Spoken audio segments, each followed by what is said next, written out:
On the brutal American frontier, a solitary cowboy named Ethan Cross lives by one iron rule: trust no one, need no one. But when he discovers an unconscious Apache woman named Ayla Red Sky dying on his land, everything he's built on silence and survival shatters in an instant. In a world torn apart by fear and bloodshed, one impossible choice could destroy him, or redefine everything he thought he knew about honor, courage, and the enemy he was taught to hate. This is a story about the moment when compassion becomes rebellion, and one man's decision rewrites the future of two worlds. If you're hooked, stay with me till the end. Hit that like button and drop a comment telling me what city you're watching from, so I can see how far this story travels. The wind cut across the plains like a dull blade, persistent and cold. Ethan Cross sat on the porch of his cabin, a tin cup of coffee gone lukewarm in his hand, watching the horizon blur into nothing. Out here, the land didn't forgive mistakes. It didn't care about your intentions or your past. It just took what it wanted and left the rest to rot under the sun. He'd been alone for 3 years now. 3 years since he'd walked away from the ranch he'd grown up on, the people he'd known, the life that had felt like a noose tightening around his neck. Out here, there were no expectations, no voices telling him what kind of man he should be, just the wind, the dirt, and the animals that knew better than to trust him. Ethan wasn't a talker, never had been. Even as a kid, he'd preferred the company of horses to people. Horses didn't lie, didn't pretend. They either trusted you or they didn't, and you knew where you stood. People were different. People smiled while they stuck the knife in. He tossed the rest of his coffee into the dust and stood, his knees cracking in protest. 32 years old, and his body already felt older. That's what happened when you worked a ranch alone, hauling water, mending fences, breaking horses that didn't want to be broken. He didn't mind it. Pain was honest. Pain told you that you were still breathing. The sun was starting its slow descent, painting the sky in shades of rust and blood. Ethan grabbed his rifle from inside the cabin, force of habit more than need, and started his evening walk around the property. He'd learned early on that routine kept you sharp. Let yourself get lazy, and the frontier would remind you real quick that you were just another piece of meat waiting to be claimed. He was halfway to the creek when he saw her. At first, he thought it was a trick of the light, a shadow that didn't belong. But as he got closer, the shape solidified into something unmistakable, a body, sprawled face down in the dirt near the edge of his land. Ethan stopped walking. His hand tightened on the rifle.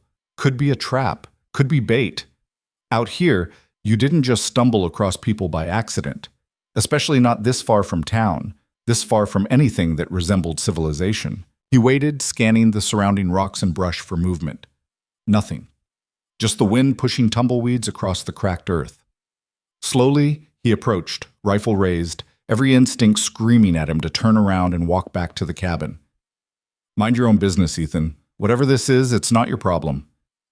But something kept him moving forward. Maybe curiosity. Maybe stupidity. The line between the two had always been thin. When he got close enough to see clearly, his breath caught. It was a woman. Young, maybe mid-20s. Her clothes were torn, stained dark with blood that had dried in uneven patches across her side and shoulder. Long black hair tangled with dirt and grass. Her skin was brown, sun-kissed in a way that told him immediately what she was. Apache. Ethan's jaw tightened. He took a step back, instinct overriding everything else. The Apache didn't come this far south. Not usually. Not unless they were hunting. Not unless they were at war. He should leave her. Walk away. Let nature take its course. Getting involved with the Apache was a death sentence, plain and simple. Everyone knew that. You didn't help them. You didn't harbor them. You sure as hell didn't bring them into your home. But as he stood there, staring down at her motionless form, something shifted in his chest. Something uncomfortable and unwelcome. She wasn't moving, wasn't breathing that he could tell. "Damn it," he muttered under his breath. He crouched down, still gripping the rifle with one hand, and pressed 2 fingers against her neck.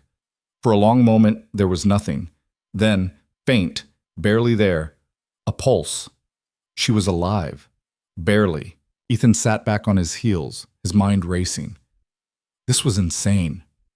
This was the kind of decision that got men killed. Not just killed, tortured, mutilated, left as a warning to anyone else stupid enough to cross the line. But if he left her here, she'd be dead by morning. Maybe sooner. He looked at her face. Even unconscious, even covered in dirt and blood, there was something fierce about her. Something that reminded him of a hawk he'd once found with a broken wing, wild, untamed, ready to claw your eyes out even while it was dying. "You're going to regret this," he told himself. Then he set the rifle down, slid his arms under her, and lifted. She was lighter than he expected. Or maybe adrenaline made her feel that way. He didn't know. Didn't care. He just started walking back toward the cabin, every step feeling heavier than the last. By the time he kicked the door open and laid her down on his bed, his shirt was soaked through with sweat. He stood there for a moment, breathing hard, staring at the unconscious woman bleeding onto his only set of clean sheets. "What the hell are you doing, Ethan?" No answer, just the sound of his own ragged breathing. He grabbed a basin of water and the cleanest rag he could find, then went to work. The wounds were bad, deep gashes across her ribs and shoulder, like she'd been clawed by something. Or someone. He didn't let himself think too hard about what might have done this to her. She didn't wake up as he cleaned the blood away. Didn't flinch when he pressed the rag against the worst of the cuts. Just kept breathing, shallow and uneven. "Stay with me," he muttered, not sure why he was talking to someone who couldn't hear him. "You don't get to die in my bed. You hear me? You don't get to make this my problem." But it already was his problem. The moment he'd picked her up, he'd made a choice. And out here, choices had consequences. He worked through the night, stitching what needed stitching, bandaging what he could. His hands weren't gentle. He wasn't a doctor, wasn't trained for this. But they were steady. That was something. By the time the first light of dawn crept through the cabin window, Ethan was slumped in a chair beside the bed, exhaustion pulling at every muscle. The woman, Ayla, though he didn't know her name yet, was still unconscious, but her breathing had evened out. That was a good sign. Maybe. He rubbed a hand across his face, feeling the scrape of several days' worth of stubble. He should sleep, should eat, should do 100 things that didn't involve sitting here staring at a stranger who could get him killed. But he didn't move. Instead, he watched her. Watched the rise and fall of her chest. Watched the way her fingers twitched slightly, like she was dreaming. "Who are you?" he asked quietly. "And what the hell were you doing out here?" No answer, just silence. Ethan leaned back in the chair and closed his eyes. He'd give her until sundown. If she didn't wake up by then, he'd... What? Drag her back outside? Leave her for the wolves? He didn't know. Didn't want to know.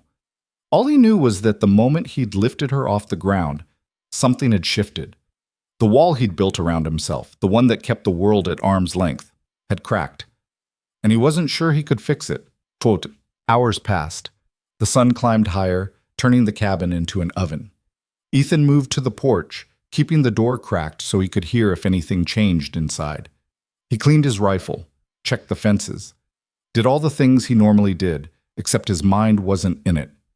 Every few minutes, he'd glance back toward the cabin. Still nothing. By mid-afternoon, doubt started creeping in. Maybe he'd made a mistake. Maybe she was too far gone, and all he'd done was delay the inevitable. Maybe a sound, soft, almost imperceptible. Ethan was on his feet and through the door before he'd fully registered what he'd heard. She was awake. Not fully.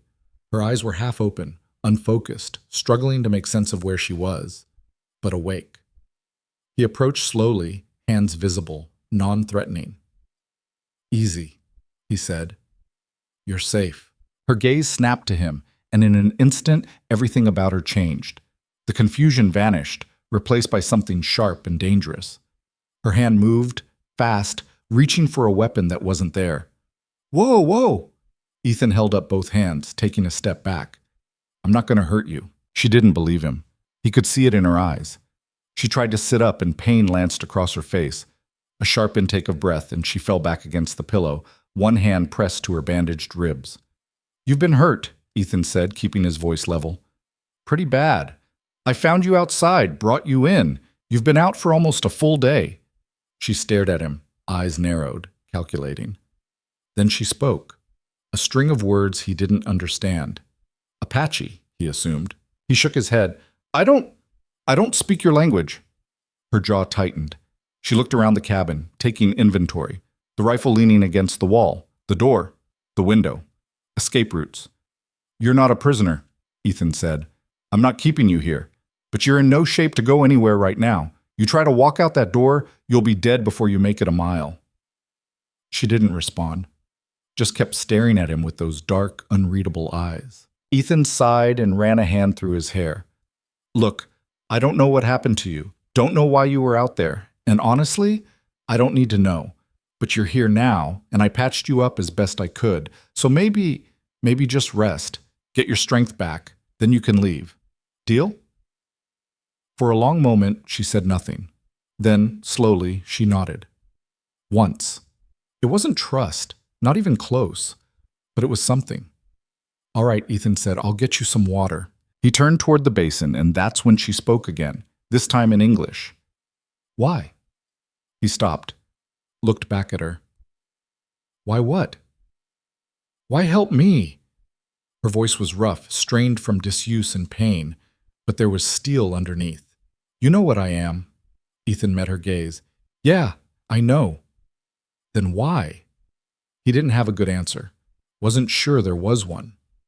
"Because you were dying," he said finally, "and I couldn't just leave you there." She studied him for a long time, like she was trying to see through him, trying to find the lie. But there wasn't one. "My name is Ayla," she said quietly. "Ayla Red Sky." Ethan nodded. "Ethan Cross." Silence settled between them. Not comfortable, but not hostile either. Just cautious. "I'll get that water," Ethan said. This time, she didn't stop him. None. The next 2 days were strange, tense. Ethan went about his work, and Ayla stayed in the cabin recovering. She didn't talk much, didn't ask questions, just watched him with those sharp eyes, always calculating, always waiting for something. He brought her food, simple stuff, beans and bread, and she ate without complaint, changed her bandages when they needed changing.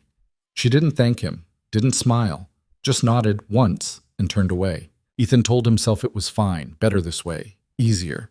But at night, when the cabin was dark and silent, he'd lie awake on the floor. He'd given her the bed and wonder what the hell he'd gotten himself into.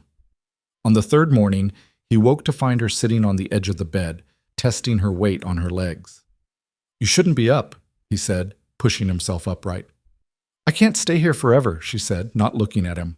"Didn't say you had to, but you're still healing. Push too hard, and you'll tear something open." She shot him a look. "I've had worse." "I don't doubt it." She stood, wincing slightly, and took a few careful steps toward the window. For a moment, she just stood there, staring out at the endless stretch of land. "You live out here alone?" she asked. "Yeah." "Why?" Ethan shrugged. "Got tired of people." She almost smiled, almost. "I understand that." He leaned against the doorframe, arms crossed. "What happened to you out there?" Her expression hardened. "Raiders. White men. They attacked our camp, killed—" She stopped, jaw clenching. "Killed people I cared about. I fought back. Got away. Barely." Ethan's stomach twisted. "I'm sorry." She turned to face him, eyes blazing. "Are you? Your people did this." "They're not my people. You're white. Doesn't mean I agree with what they do." She laughed, short, bitter. "That's easy to say when you're not the one bleeding." He didn't argue. She was right. "I should go," she said, moving toward the door. Ethan stepped in front of her, not blocking her, but close enough. "You're not ready." "I'll decide that." "Ayla, you don't get to tell me what I can and can't do," she snapped. "You saved my life, fine, I'm grateful, but I'm not staying here." "Then where are you going to go?" That stopped her. For just a second, uncertainty flickered across her face. "Back to my people," she said. "Do you even know where they are?" She didn't answer. Ethan sighed. "Look, I'm not trying to keep you here. I'm just saying, give it another day or two. Make sure you're strong enough. Then I'll help you get wherever you need to go." She stared at him, suspicious. "Why would you do that?" "Because it's the right thing to do." "The right thing," she repeated, like the words tasted strange. "White men don't do the right thing. Not for people like me." "Maybe I'm not like most white men." She studied him for a long moment, then slowly she nodded. 2 days, she said. That's all. Deal. Those 2 days stretched longer than either of them expected. Ayla's wounds healed slower than she wanted to admit, and Ethan found himself not minding her presence. She was quiet, self-sufficient, didn't ask for much, just moved through the cabin like a ghost, always watching, always listening. They talked sometimes. Short conversations, nothing deep. She told him about growing up in the mountains, learning to track and hunt before she could read. He told her about the ranch, about leaving, about choosing solitude over the noise of other people's expectations. "You ran away," she said one evening, sitting on the porch beside him as the sun set. "I left," he corrected. "Same thing." He didn't argue. "What were you running from?" she asked. Ethan was quiet for a long time. Then, "Myself, I guess, the person everyone expected me to be." She nodded, like that made sense. "I know what that's like." "Yeah?"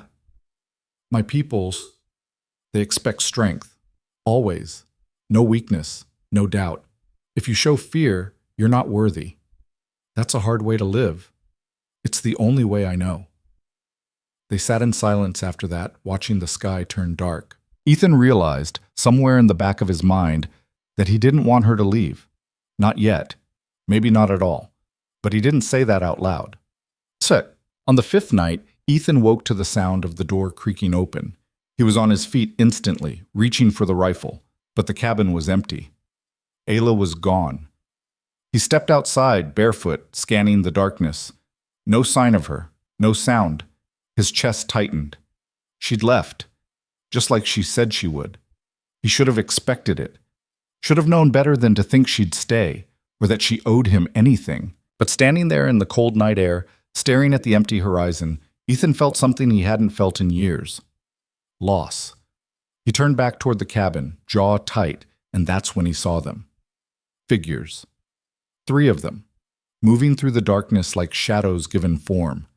His blood went cold. Apache. They stepped into the faint moonlight, and Ethan's hand instinctively moved toward the rifle he'd left inside. But he didn't reach for it, because standing at the front of the group, flanked by 2 older men whose faces were carved from stone, was Ayla. She wasn't bound, wasn't hurt. She was with them.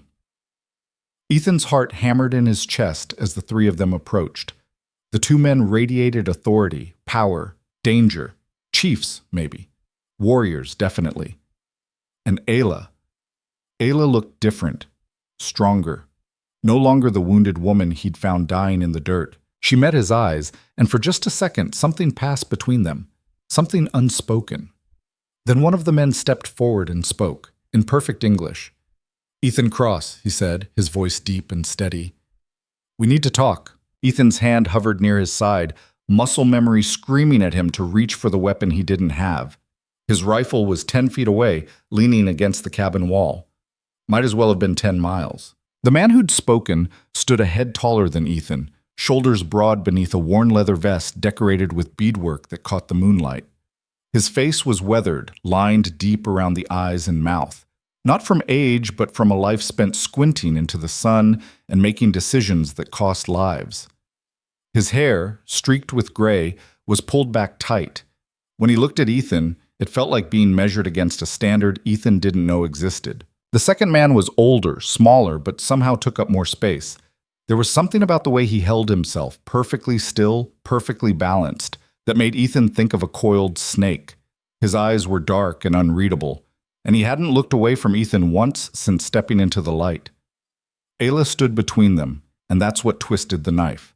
She wasn't their prisoner. She was one of them.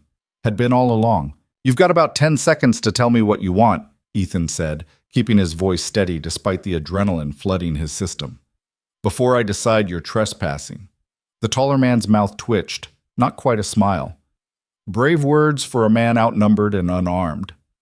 Didn't say they were smart words. That got a reaction, a short huff of what might have been amusement. The man glanced at Ayla, said something in Apache. She responded, her tone clipped, almost defensive. The older man interjected, his voice sharp, and Ayla fell silent. Ethan hated not understanding, hated being on the outside of a conversation that was clearly about him. "My name is Takoda," the taller man said, switching back to English. "This is Nahuel. We are chiefs of the Red Sky clan. He gestured toward Ayla. And you already know our sister. Sister. Not by blood, Ethan guessed, but the word carried weight. Congratulations, Ethan said flatly. Now tell me what you want, or get off my land. Nahuel spoke for the first time, his English more accented than Dakota's, but just as clear. Your land. He looked around, taking in the sparse cabin, the patched fences, the empty vastness beyond. You claim this dirt because you put 4 walls on it? I claim it because I work it, because I live here. That's how it works. For your people, maybe. Nahuel's gaze returned to Ethan. We do not recognize your claim. This land belonged to the Apache long before white men decided to draw lines on paper. Ethan's jaw tightened. I'm not looking for a land dispute. I'm just trying to exist. If that's a problem, it's not, Dakota interrupted. We're not here about the land. Then what? Dakota's expression shifted, became something harder to read. We're here because of what you did. Ethan's pulse kicked up. I didn't do anything. You saved her life. Dakota nodded toward Ayla. That is not nothing. The silence that followed was thick enough to choke on. Ethan looked at Ayla, trying to read her face, but she'd gone carefully blank. Whatever this was, she'd known it was coming. She was dying, Ethan said. I did what anyone would do. Nahuel laughed, a short, bitter sound. No, you did what almost no white man would do. That is why we are here. Ethan didn't like the way this was going, didn't like the weight in Nahuel's voice, or the way Dakota kept watching him like he was trying to solve a puzzle. Look, Ethan said, I don't know what you think happened, but it wasn't some grand gesture. I found her. I helped her. That's it. She doesn't owe me anything, and I sure as hell don't owe you. You misunderstand, Dakota said. We are not here to collect a debt. We are here to acknowledge one. That stopped Ethan cold. What? For 5 days, you sheltered her, fed her, protected her. Dakota's gaze didn't waver. You did this knowing what she was, knowing the risk. I didn't. We were watching, Nahuel said quietly. The words hit Ethan like a fist to the gut. You were what? The moment Ayla disappeared, we began searching. Dakota's voice remained calm, but there was an edge underneath. We tracked her here, saw her carried into your cabin, and we waited. Ethan's skin went cold. You were out there the whole time. Not the whole time, Dakota said, but enough. We needed to see what kind of man you were, whether you would harm her, sell her, use her. Or help her, Nahuel added. Ethan felt like the ground had shifted under his feet. They'd been watching, for days. While he'd been inside, tending to Ayla's wounds, talking to her, feeding her, they'd been out there in the darkness, judging him. You son of a... Ethan bit off the rest, forcing himself to breathe. You let me think I was making a choice, that I was taking a risk, but you were always there. The risk was real. Ayla spoke for the first time since they'd arrived, her voice quiet but firm. If you had hurt me, they would have killed you. You chose kindness when you could have chosen cruelty. That matters. Does it? Ethan looked at her, anger flaring hot in his chest. Because it feels like I was part of some test I didn't agree to take. You were, Dakota said simply, and you passed. Great, fantastic. So what now? You give me a medal and leave? Nahuel stepped forward, and despite himself, Ethan tensed. The older man stopped a few feet away, studying Ethan's face like he was reading a book written in a language only he understood. You live alone, Nahuel said. No family, no tribe, no one to stand with you when the world turns dark. That's my choice. Is it? Or is it fear? Ethan's hands curled into fists. You don't know anything about me. I know enough. Nahuel's voice softened slightly. I know a man who has been hurt, who trusts the earth more than people, who believes that solitude is safer than connection. He paused. I know this because I was that man once. Something in Ethan's chest twisted. He wanted to argue, to tell this stranger he was wrong, but the words wouldn't come. Dakota moved closer, his presence commanding but not threatening. We came here tonight with a purpose, to see the man who saved our sister, to measure his heart. He glanced at Ayla, then back to Ethan. What we found surprised us. I'm not interested in surprises. Too bad. Dakota's mouth quirked. Because we have a proposal. Ethan laughed, sharp and humorless. A proposal from the Apache. That's rich. Mock if you want, Dakota said, but hear us first. Against every instinct, Ethan nodded. Fine. Talk. Dakota exchanged a look with Nawal, some silent communication passing between them. Then he turned back to Ethan, and his expression shifted into something serious, almost grave. Our people are at war, Dakota said. Not with soldiers, not with the government. With settlers, with raiders, with men who see us as animals to be hunted. His voice remained steady, but Ethan could hear the anger underneath. We defend ourselves. We fight back, and we are called savages for it. Ethan said nothing. What could he say? There are those among us who believe all white men are the enemy, Dakota continued. That there can be no peace, no understanding, that the only path forward is blood. Can you blame them? Ethan asked quietly. Dakota's expression flickered with something that might have been respect. No, I cannot. But I also cannot accept that war is the only answer. He took a breath. There are some of us who believe a different path is possible. Not easy, not without cost, but possible. What kind of path? One where both peoples can exist, where land can be shared, where trust can be built. Dakota's gaze locked onto Ethan's. But trust requires proof. It requires someone willing to stand in the middle, to bridge the gap. Ethan's stomach sank. No. You haven't heard the proposal. Don't need to. I'm not getting involved in this. I helped Ayla because it was the right thing to do. That doesn't make me a peacemaker. Doesn't it? Ayla's voice cut through, sharp and challenging. You made a choice that no one else would make. You saw past what I was and helped anyway. That's exactly what a peacemaker does. Ethan turned to her, frustration boiling over. I'm not a hero, Ayla. I'm just a man who didn't want someone dying on his land. You're more than that. Her eyes held his, unflinching. Whether you want to be or not, this is insane. Ethan ran a hand through his hair, trying to think through the fog of anger and confusion. You people show up in the middle of the night, tell me I was being watched like some kind of experiment, and now you want me to, what? Broker peace between the Apache and settlers? That's not going to work. No one's going to listen to me. Not to you alone, Nahuel said, but to you standing beside us? That might be different. Why? Because I showed basic human decency once? That doesn't make me special. It makes you rare, Dakota said, and rare is what we need right now. Ethan shook his head. I can't do this. I won't. Then people will keep dying. Ayla's voice was quiet, but it hit like a hammer. On both sides. Until there's nothing left but blood and ash. That's not my responsibility. Whose is it? She shot back. You sit out here pretending you're separate from the world, that what happens out there doesn't touch you, but it does. It always does. Ethan's jaw clenched. You don't get to lecture me about responsibility. You don't know what I've walked away from. Then tell me. No. Why not? Because it's none of your damn business. The words came out louder than he intended, echoing across the empty land. Silence fell, heavy and uncomfortable. Dakota and Nahuel exchanged another look. Then Dakota spoke, his tone gentler than before. We are not asking you to save the world, Ethan Cross. We are asking you to take one step, to meet with our council, to hear what we have to say. He paused.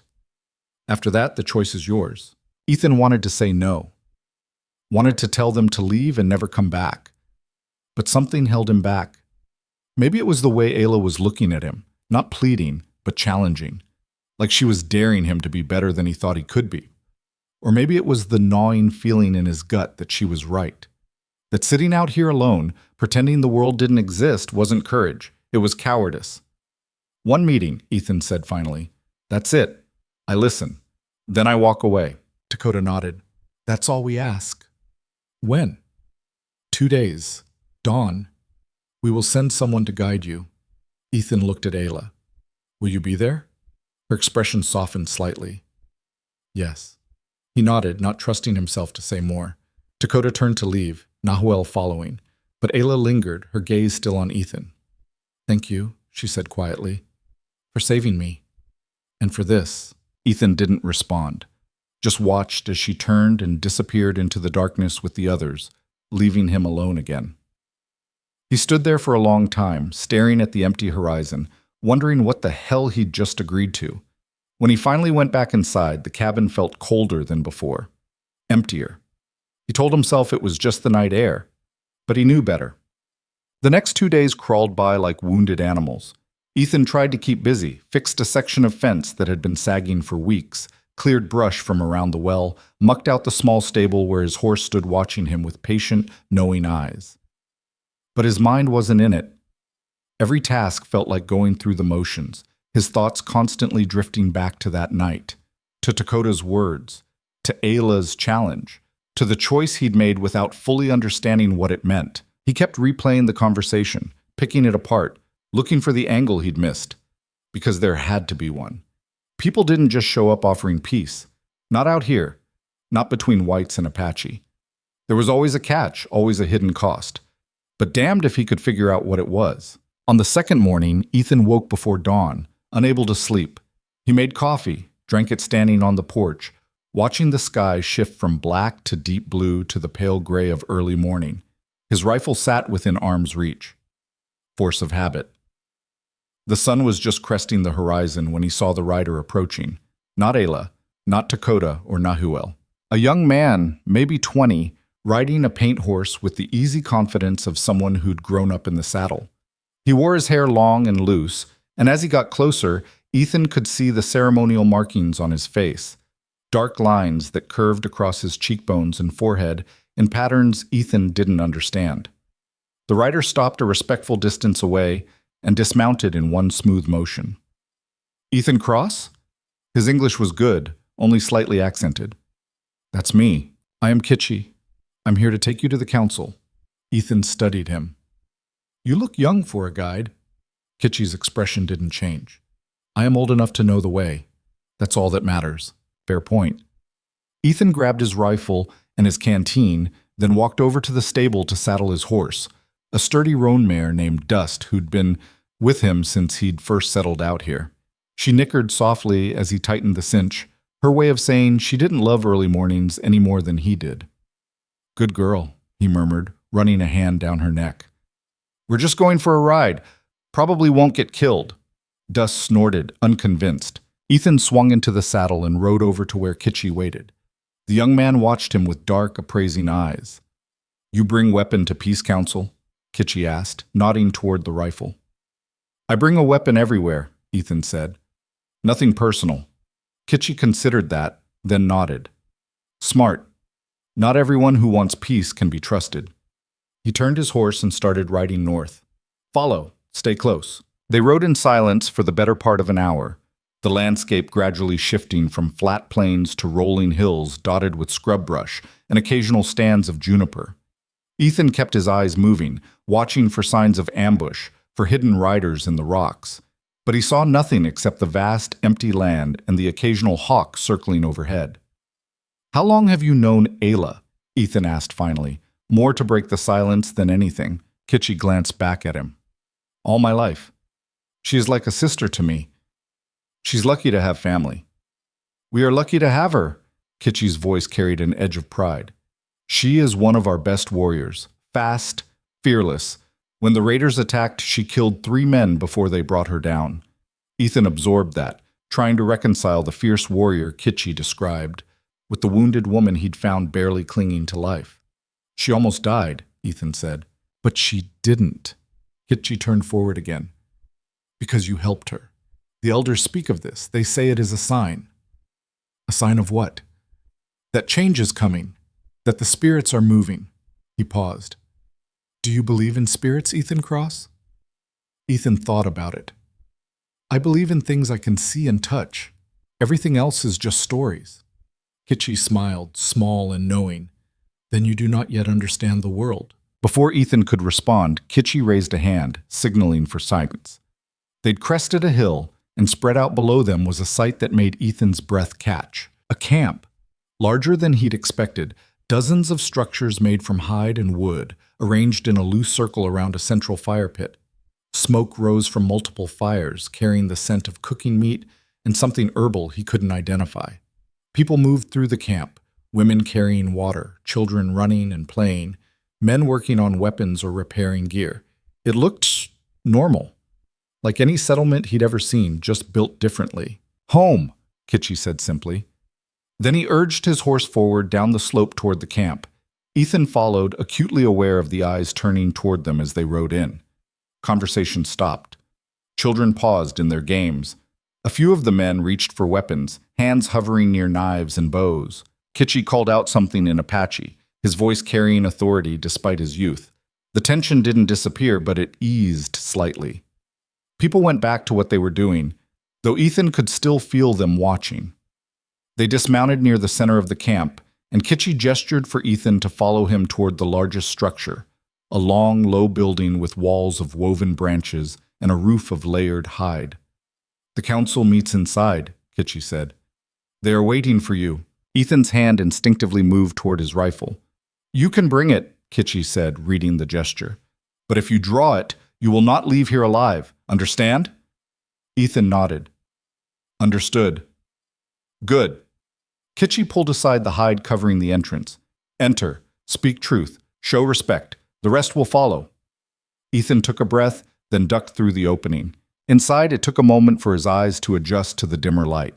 The space was larger than it looked from outside, with a fire burning in the center and smoke escaping through a hole in the roof.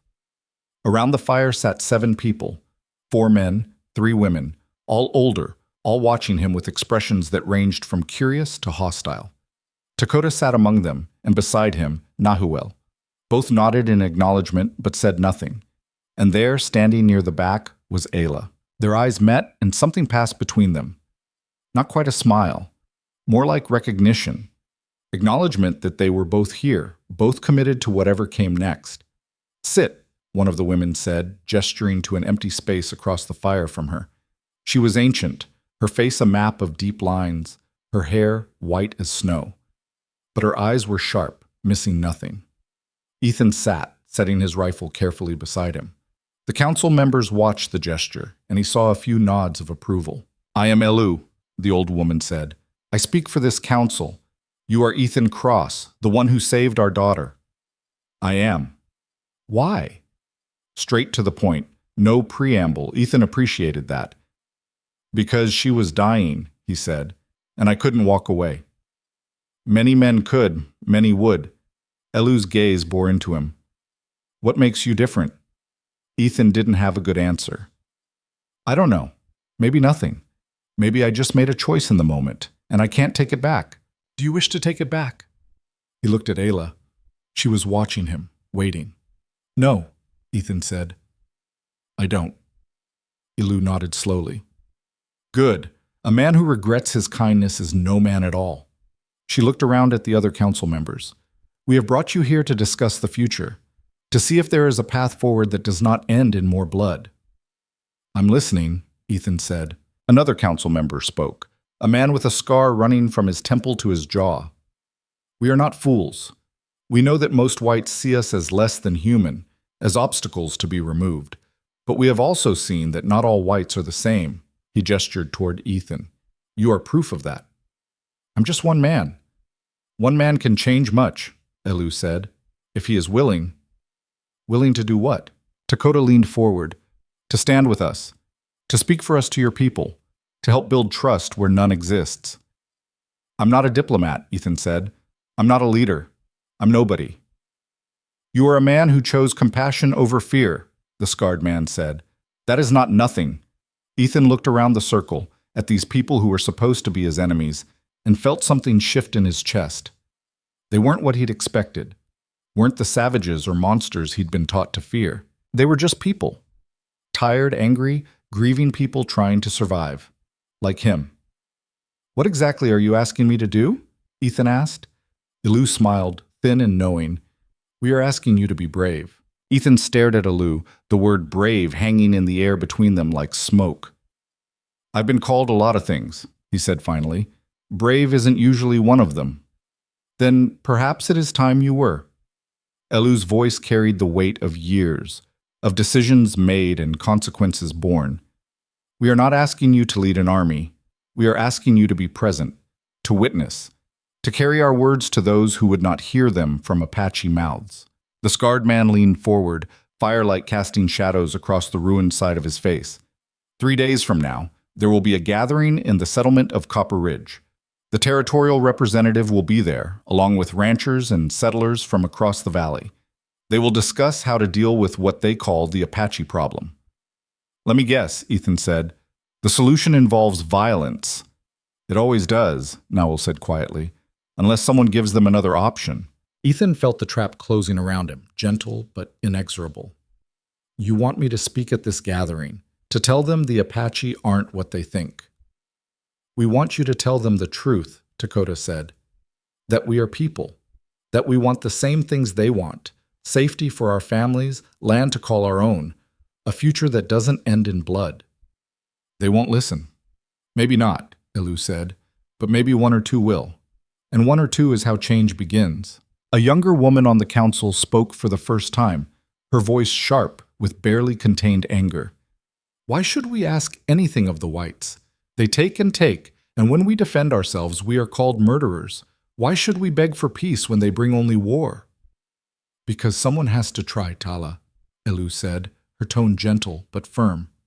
Because if we do not, our children will inherit only ashes. Tala's jaw tightened, but she said nothing more, just looked away into the fire. Ethan understood her anger. Hell, he respected it. The Apache had every reason to hate settlers, every reason to fight. And here was this council asking him, a white man, a stranger, to be their voice. It was absurd. It was probably doomed to fail. But he thought about Ayla, bleeding in the dirt. Thought about the choice he'd made without thinking, the one that had led him here. What happens if I say no? He asked. Nothing, Elu said simply. You return to your land. We return to ours. The violence continues. More people die. Nothing changes. And if I say yes? Then you risk everything, the scarred man said. Your safety, your reputation among your own people, perhaps your life. Encouraging. We do not lie to you, Ethan Cross. This path is dangerous. But it is the only one we see that does not end in total war. Ethan looked around the circle again, at these faces lined with loss and determination. Then his gaze found Ayla. She hadn't spoken since he'd entered, just stood there watching, her expression unreadable. What do you think? He asked her directly. Everyone turned to look at her. For a moment she said nothing, just held his gaze across the fire. Then she moved, walking around the circle until she stood beside Elu. I think you're a coward, she said quietly. The words hit like a fist. Ethan felt his face go hot. Excuse me? You heard me. Her voice remained calm, matter of fact. You hide on your land, pretending the world doesn't touch you. You say you're choosing solitude, but you're just running from something you won't name. You don't know what you're talking about. Don't I? She tilted her head slightly. Then prove me wrong. Do something brave for once. Stand up and be counted. Anger flared in Ethan's chest, hot and sharp. I saved your life. That wasn't brave enough? That was instinct. This is choice. Ayla's eyes didn't waver. Anyone can do one good thing and then hide behind it. It takes courage to keep choosing, even when you're afraid. I'm not afraid. Liar. The word hung between them, a challenge and an accusation. Ethan wanted to argue, to tell her she was wrong, that she didn't understand. But the truth was, she'd hit closer to the mark than he wanted to admit. He was afraid. Had been for years. Afraid of getting involved. Afraid of caring. Afraid of the inevitable moment when people disappointed him or he disappointed them. It was easier to be alone, easier to need nobody and have nobody need him. But sitting here, surrounded by people who had every reason to distrust him and were choosing not to, Ethan felt something crack open inside him, a space he'd kept carefully sealed, guarded against exactly this kind of vulnerability. Fine, he said, the word coming out rougher than he intended. I'll do it. I'll go to this gathering and say my piece, but I'm not promising it'll work. Elu smiled, small and satisfied. We do not ask for promises, only effort. When do we leave? Tomorrow at first light, Dakota said. I will ride with you. Nahwal as well. We will observe from a distance, close enough to hear but not to be seen. Unless something goes wrong, Nahuel added. What could possibly go wrong? Ethan asked dryly. That got a few chuckles around the circle, breaking some of the tension. You have questions, Elu said. It wasn't a request. Ethan had about 1,000, but he started with the most pressing. Why me? You could have asked any settler who was sympathetic to your cause. What sympathetic settlers? Tala asked bitterly. Name one. Ethan couldn't. You are the first white man in 2 years to show us kindness without expecting something in return, Elu said. The first to see one of us as human, not as threat or tool. That makes you rare, and rare is what we need. I'm not special. You keep saying that, Ayla said, as if repetition will make it true. It is true. Then you're even braver than I thought. Special people know their worth. Ordinary people who do extraordinary things, they're terrified every step of the way.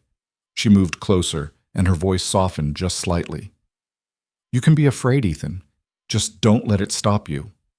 He wanted to argue, but the words wouldn't come. Instead, he just nodded. There's food, Elu said, standing with the careful movements of someone whose bones ached. You will eat with us. Rest. Tomorrow you ride into something none of us can predict. Tonight, you are our guest. The council dispersed, and Kitchi appeared at Ethan's elbow, gesturing for him to follow. They walked through the camp, and Ethan became acutely aware of the stares, some curious, some hostile, all wary. They don't trust me, he said to Kitchi. Would you if positions were reversed? Probably not. Then you understand. Kitchi led him to a fire where several people sat eating from wooden bowls. Sit. Eat. Try not to say anything stupid. Ethan sat, accepting a bowl of stew from a woman who looked at him like he might sprout fangs at any moment. The stew was good, rich and savory, with chunks of meat he didn't try to identify. He ate in silence while conversations happened around him in Apache, occasionally punctuated by glances in his direction. Ayla appeared after a while, sitting down across from him with her own bowl. For a few minutes, neither of them spoke. You didn't have to call me a coward, Ethan said finally. Yes, I did. Why? She looked at him over the rim of her bowl. Because you needed to hear it. You're so busy convincing yourself you're not worth anything that you've stopped trying to be. That's not... He stopped, frustrated. You don't know me. I know enough. She set her bowl down. I know you saved my life when you could have let me die. I know you have skills, resources, land. I know you choose to live alone even though it's clear you hate it. I don't hate it. Liar, she said again, but this time there was no heat in it, almost affection. Ethan rubbed his face, tired down to his bones. I had a family once, a brother. We worked a ranch together, him and me. It was good for a while. He paused, the words sticking in his throat. Then he got married, had a kid, started talking about expansion, about building something bigger. I didn't want that. Didn't want the responsibility, the pressure to be something I wasn't. So you left. So I left. Ethan stared into his bowl. Told him I needed space, needed to find my own way. Truth was, I was terrified I'd disappoint him, that I'd fail and drag him down with me. Ayla was quiet for a moment. Did you? Did I what? Disappoint him. Ethan's throat tightened. Don't know. Haven't seen him in 3 years. That's not leaving. That's running. Same thing. No, Ayla said firmly. It's not. Leaving is a choice made with eyes open. Running is fear pretending to be freedom. The words cut deep because they were true. Ethan had been running for years, telling himself it was choice, that he wanted solitude. But really, he'd just been afraid. Afraid of failing. Afraid of caring too much and losing it. Your brother, Ayla said. Do you think he hates you for leaving? I think he's probably forgotten I exist. More lies. She leaned forward. You know what I think? I think he's waiting, hoping you'll come back. And you know it, but you're too proud or too scared to find out. Ethan's hands tightened around his bowl. This conversation is over. Is it? Ayla stood looking down at him. Tomorrow you ride to Copper Ridge. You stand in front of people who might kill you for what you say. If you can do that, you can face one man you walked away from. She turned to leave, then paused. Fear makes sense, Ethan, but it's a poor master. She walked away, leaving him sitting by the fire, her words echoing in his head. He tried to sleep that night, rolled in a blanket near one of the smaller fires, but his mind wouldn't settle. He kept thinking about his brother, Marcus, wondering if Ayla was right, wondering if 3 years of silence could be undone, wondering if he'd get the chance. Dawn came cold and gray. Ethan woke to find Dakota and Nahuel already saddled, waiting. Kitchi brought his horse, and Ayla stood nearby, watching. "Stay alive," she said as he swung into the saddle. "I'll try. Try harder. Then softer. Come back."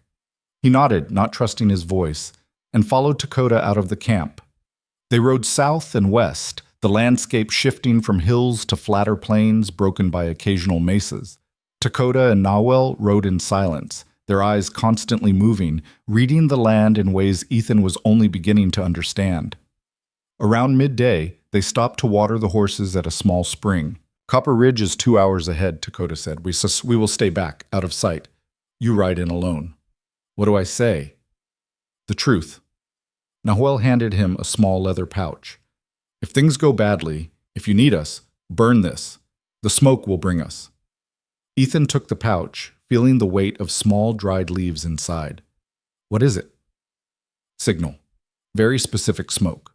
We will know. And if I don't burn it? Then we meet you here at sunset."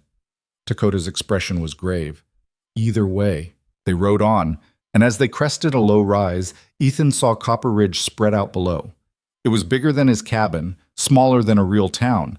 Maybe 20 buildings clustered around a main street, with a handful of ranches dotting the surrounding area.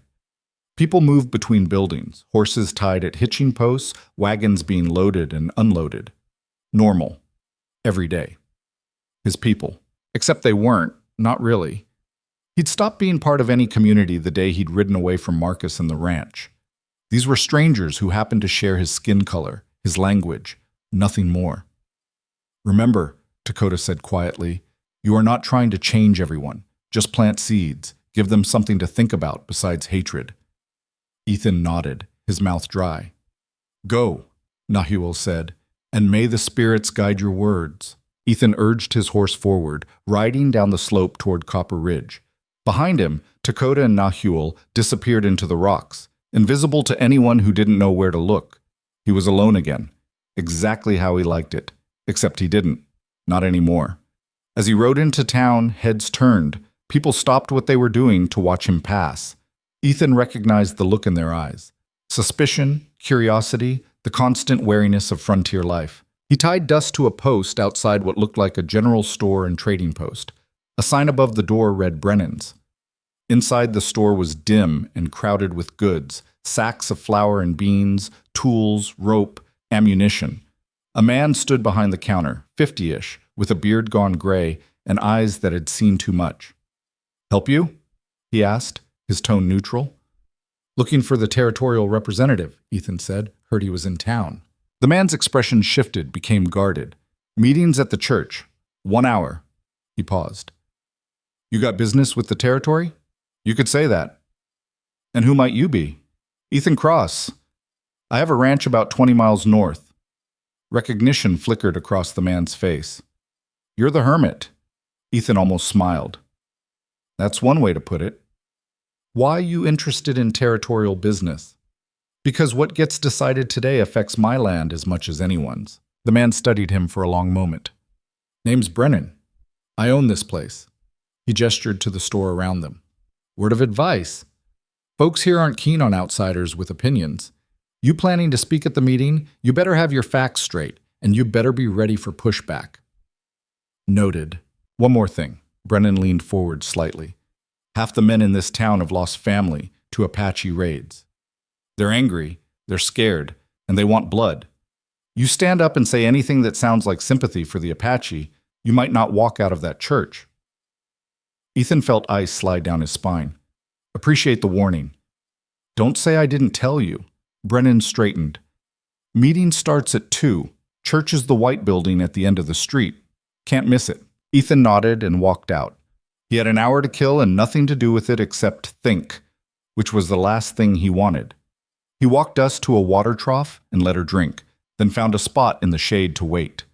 Around him, the town continued its rhythms. A blacksmith hammering metal, women carrying baskets, children chasing each other between buildings. Normal life. the kind he'd walked away from. 2 o'clock came too fast. Ethan walked to the church, a simple wooden structure with a cross on the roof that seemed to judge him as he approached. Inside, benches were filling with men, ranchers by the look of them, weathered and hard-eyed. A few women sat near the back. At the front, a man in a suit stood talking to a group of older settlers. Ethan took a seat near the middle, trying to blend in. It didn't work. Eyes tracked him, conversations paused. The stranger in their midst. The man in the suit called the meeting to order. "Gentlemen, ladies, thank you for coming. I'm Richard Hayes, territorial representative for this district. I know you're all busy, so I'll keep this brief." He launched into a speech about security and stability, about the need to address threats to settler safety. The language was careful, bureaucratic, but the meaning was clear. The Apache were a problem that needed solving. "We've lost 15 settlers in the past 6 months, Hayes said. 15 men, women, and children killed in raids, livestock stolen, homes burned. This cannot continue." Murmurs of agreement rippled through the church. "The territorial governor has authorized increased militia patrols," Hayes continued, "and we're exploring options for relocating the Apache to designated areas where they can be properly monitored." "Monitored?" A man near the front stood up, voice angry. "You mean imprisoned. They're animals, Mr. Hayes. You don't monitor animals. You hunt them." More murmurs, louder now. "Agreement." Hayes held up a hand. "I understand the sentiment, Mr. Wallace, but we must follow legal protocols." "Legal protocols?" Another man stood. "My daughter is dead because of legal protocols. While we're debating, they're killing us." The room erupted in voices, anger feeding on itself. Hayes tried to regain control, but it was slipping away. Ethan felt his heart hammering. This was it, the moment. He could sit here silent, let them work themselves into a frenzy, ride back to his cabin and forget any of this happened. Or he could stand up. He thought of Ayla calling him a coward. Thought of Elu saying someone has to try.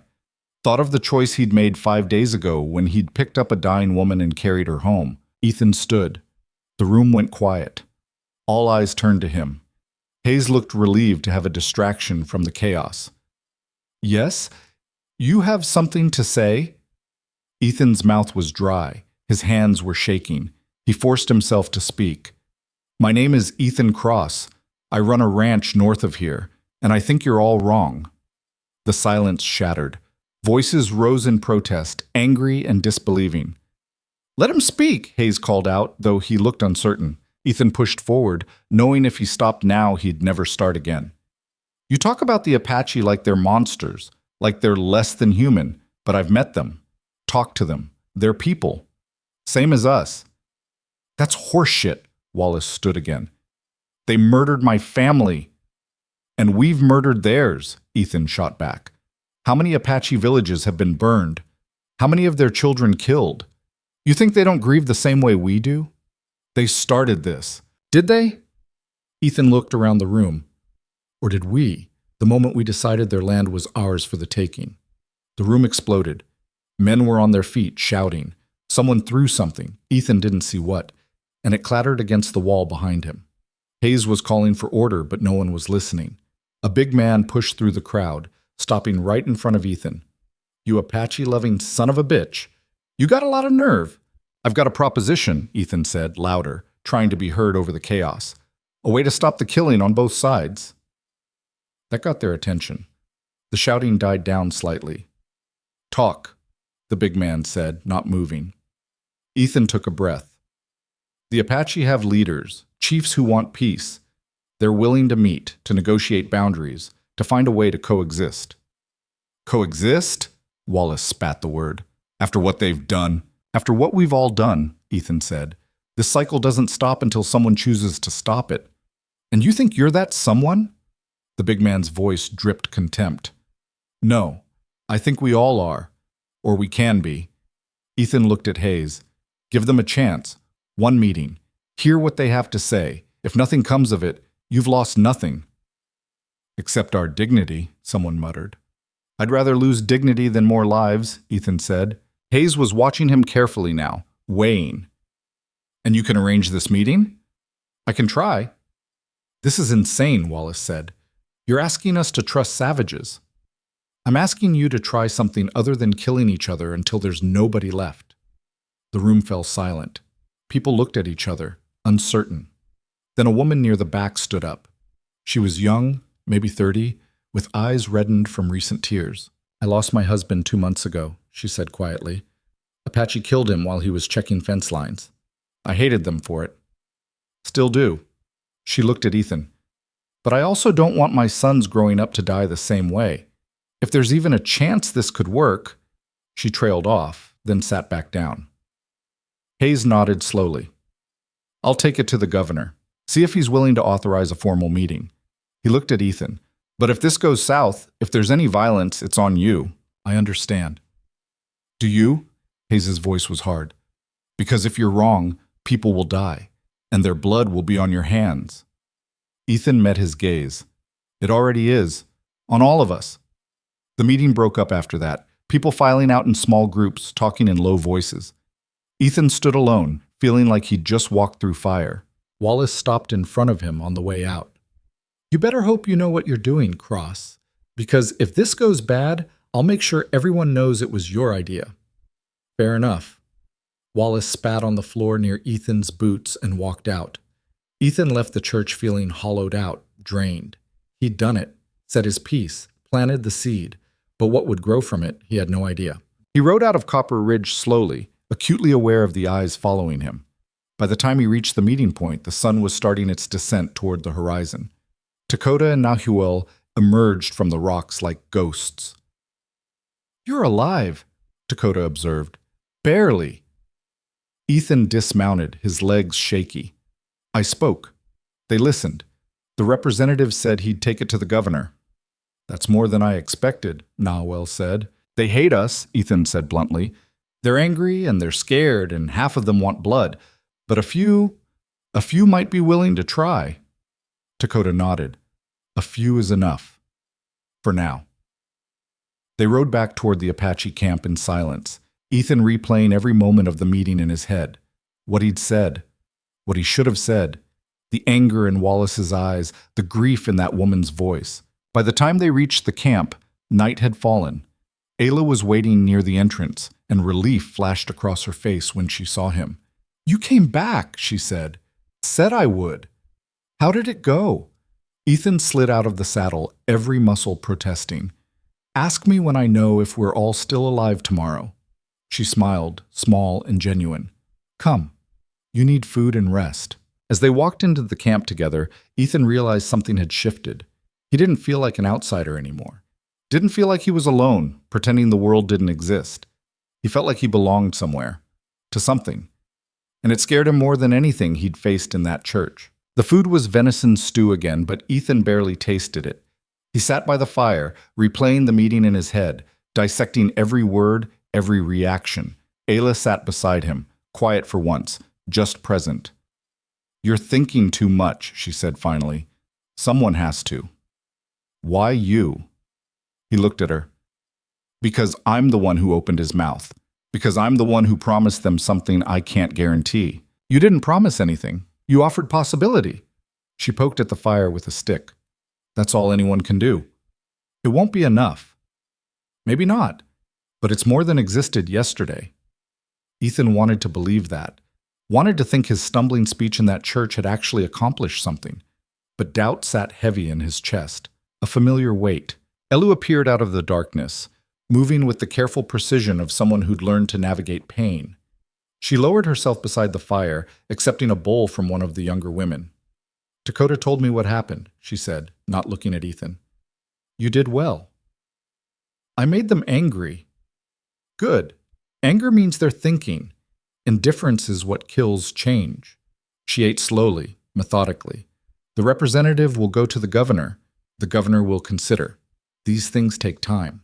"How much time do we have?" Elu was quiet for a moment. "Less than we'd like. There are factions within our people who are losing patience, who believe talking is weakness." She glanced at him. "Just as there are factions among yours who believe the same. So we're racing against extremists on both sides. We are always racing against extremists. That is the nature of peace. It must be built faster than hatred can tear it down." Elu set her bowl aside. "But you should know something. There will be a test. Ethan's stomach tightened. What kind of test? The governor will want proof. Proof that we are sincere. That this is not a trick or a delay tactic. She looked at him directly. He will ask for something we cannot easily give. Like what? Names, locations, information about our movements, our camps, our numbers. Elu's expression hardened. Things that could be used to destroy us if the peace fails. You can't give him that. I know, but he will ask, and when we refuse, he will call us untrustworthy. The meeting will fail before it begins. Ethan rubbed his face, exhaustion pulling at every nerve. So what do we do? We find another way to prove sincerity, something that demonstrates good faith without making us vulnerable. Any ideas? Elu smiled slightly. That is what I am asking you. They sat in silence while Ethan's mind worked through possibilities. Trust was the issue. The governor wouldn't believe the Apache wanted peace without proof, but any proof substantial enough to convince him would also be dangerous enough to weaponize. What if it's not about what you give? Ethan said slowly. But what you do. Elu tilted her head. Explain. The settlers are afraid because of the raids, the violence. What if there was a gesture, something visible, something that showed restraint even when you had the power to act? Ayla leaned forward. You're talking about letting an offense go unanswered. I'm talking about breaking the cycle, showing you're serious about peace, even when it costs you. Everything costs us, Ayla said sharply. Our land, our people, our dignity. How much more are we supposed to sacrifice?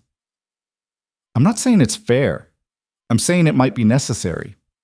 She stood abruptly, angry. You sit here in comfort telling us what we should sacrifice.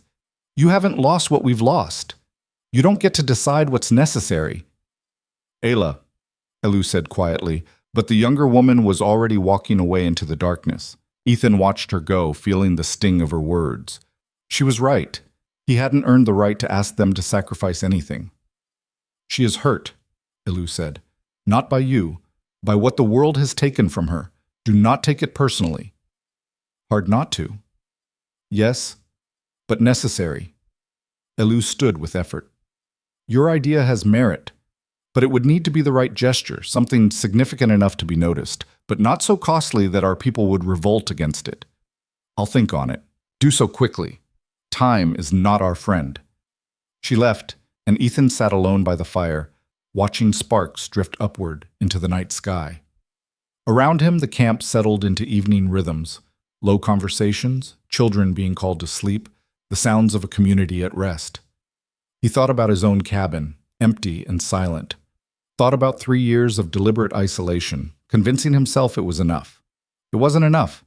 It had never been enough. Footsteps approached, and Ethan looked up to find Nahuel settling across from him with a satisfied grunt.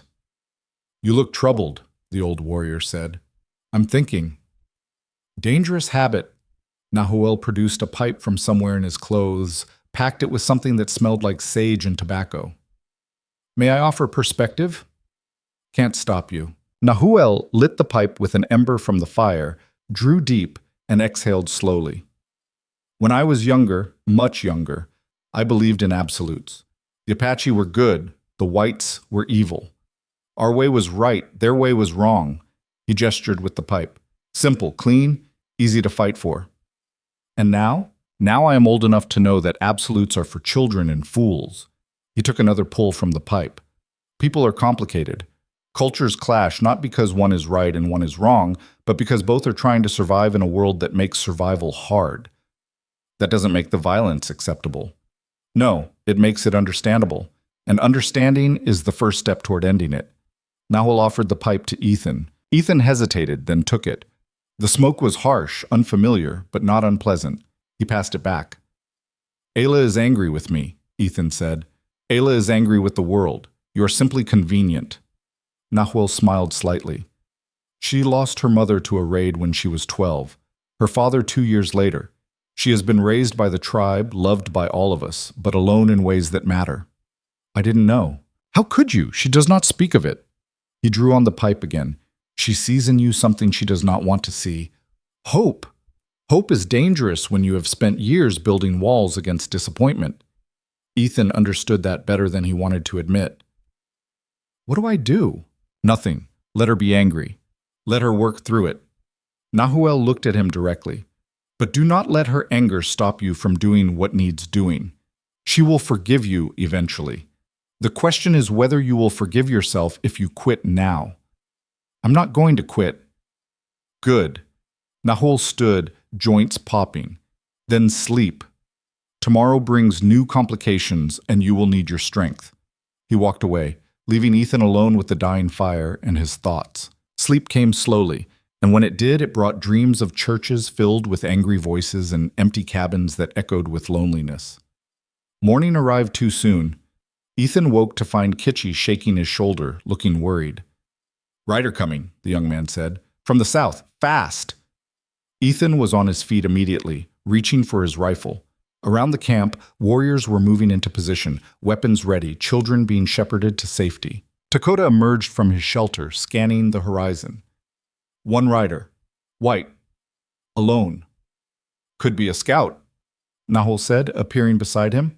"Or a messenger. Or a trap." They waited, tense and ready, as the rider approached. When he got close enough to see clearly, Ethan's breath caught. He recognized the horse first, a big bay gelding with a white blaze. Then the rider, tall, broad-shouldered, with sandy hair and a beard that hadn't been there 3 years ago. Marcus, his brother. Ethan's world tilted. He'd spent 3 years not thinking about Marcus, building walls against the guilt and regret. And now here he was, riding into an Apache camp like it was the most natural thing in the world.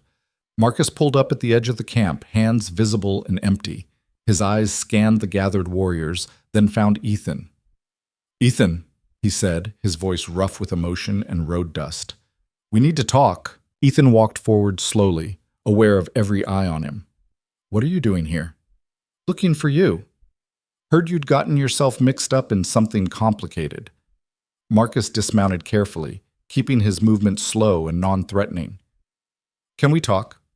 Somewhere private?" Dakota stepped forward. "He is your brother?" "He is." "Then he may speak, but we will be listening." Marcus nodded, accepting the terms. Ethan led him away from the main camp, toward a cluster of rocks that offered some privacy without being too far from help if things went wrong. They stood facing each other, and for a long moment, neither spoke. 3 years of silence sat between them like a wall. "You look like hell," Marcus said finally. "You look old." Marcus laughed, short and sharp. "Yeah, well, having a kid will do that." "How is she, your daughter?" "Emma. She's 3 now, talks nonstop, asks about her uncle sometimes." The words hit harder than Ethan expected. "What do you tell her?" "That you had to go away. That you're doing something important." Marcus's expression hardened slightly. "I didn't know what you were doing. Not until 2 days ago when Richard Hayes showed up at my ranch asking questions." Ethan's stomach dropped. "Hayes came to you? Said there was a meeting in Copper Ridge. Said some lone rancher named Cross had stirred up trouble, proposing peace talks with the Apache. I figured it had to be you. Nobody else is that reckless." Marcus paused. "Or that brave." "I'm not brave. I'm just doing what needs doing. I know. That was always your problem, Ethan. You never knew when to mind your own business. This became my business when I found one of them dying on my land." Marcus studied him. "Hayes said you spoke well. Said you made people angry but also made them think. That's not easy to do." It didn't feel like an accomplishment at the time. Never does. Marcus looked back toward the camp. "You know this is dangerous, right? What you're trying to do? People on both sides want blood. They're not going to thank you for getting in the way." "I know. And you're doing it anyway." "I am." Marcus shook his head, something like pride crossing his face. "You always were stubborn. Takes one to know one." They fell into silence again, but it felt different now, less hostile, more like the silence of two people trying to find their way back to each other. "I'm sorry," Ethan said finally, "for leaving, for disappearing, for being too much of a coward to stay in touch." "You weren't a coward. You were scared." Marcus's voice softened. "And I get it. I pushed too hard, wanted too much too fast. Didn't give you room to breathe." "That's not—" "It is. I was so focused on building something big that I forgot to ask if you wanted to build it with me." He rubbed the back of his neck. I'm sorry, too. Ethan felt something loosen in his chest, a knot he'd been carrying for years. Think we can start over? I think we can try. They stood there, two brothers who'd lost 3 years finding each other again in the middle of an Apache camp. It would have been funny if it weren't so damn painful. Why did you really come here? Ethan asked. Marcus's expression grew serious. Hayes is taking your proposal to the governor, but there's a problem. The militia commander, man named Carson, he's pushing for a full offensive against the Apache, wants to strike hard, drive them out of the territory entirely. When? Soon. Maybe a week. Maybe less. Marcus looked at him directly. Your peace talks? They're a race against Carson's war, and I don't like your odds. Ethan's mind raced. A week. 7 days to build something solid enough to stop a military campaign. It was impossible, but impossible had never stopped him before. We need to speed this up, Ethan said. Get the governor to commit before Carson moves. How? I don't know yet, but I'll figure it out. Marcus smiled slightly. That's the brother I remember. Jump first, plan later. It's worked so far. Has it? Ethan thought about the past 10 days, about Ayla bleeding in the dirt, about standing in that church, about sitting here now with his brother for the first time in 3 years. Yeah, he said, I think it has. They walked back to the camp together, and Ethan felt something shift. He wasn't alone anymore, wasn't pretending he could survive on solitude and silence. He had allies, family, people who believed in what he was trying to do. It scared him, but not enough to stop. Dakota met them as they approached. Your brother brings news? Bad news, Ethan said, and explained about Carson and the pending military action. The council gathered quickly, faces grim as they absorbed the information. We expected this, Ilu said, but not so soon. We need the gesture, Ethan said, the proof of good faith, and we need it now. What gesture? Tala demanded. What can we possibly do that will convince them we're sincere? Ethan looked at Marcus. The raids, the violence. What if it stopped completely? For 1 week. No matter what provocation, no matter what happens, the Apache commit to peace. That's suicide, Tala said flatly. You're asking us to be defenseless. I'm asking you to be first, to show you mean it. And if they attack while we're standing down, Nahuel asked quietly, if Carson uses our restraint as an opportunity, then we fight back. The ceasefire ends, but at least we tried. Elu looked around the circle. This is a dangerous path. It puts our people at risk, but it may be our only chance. I vote no, Tala said immediately. This is madness. I vote yes, Dakota said. We cannot continue as we have been. Something must change. The debate raged for over an hour, voices rising and falling, arguments clashing. Some believed in the risk.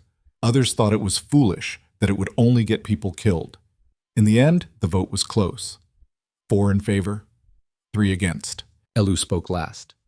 Then it is decided. For 7 days, beginning tomorrow at dawn, we cease all offensive action. We defend if attacked, but we do not initiate. We do not raid. We do not retaliate. She looked at Ethan. And you will make sure the governor knows this. Make sure he understands what it costs us. Ethan nodded, feeling the weight of responsibility settle onto his shoulders like a stone. I will. Good, Elu stood. Then we prepare, and we pray this works. The council dispersed, and Ethan found himself standing with Marcus and Ayla. The 3 of them made an odd picture. 2 white men and an Apache warrior, united by something none of them fully understood yet. I need to get word to Hayes, Ethan said.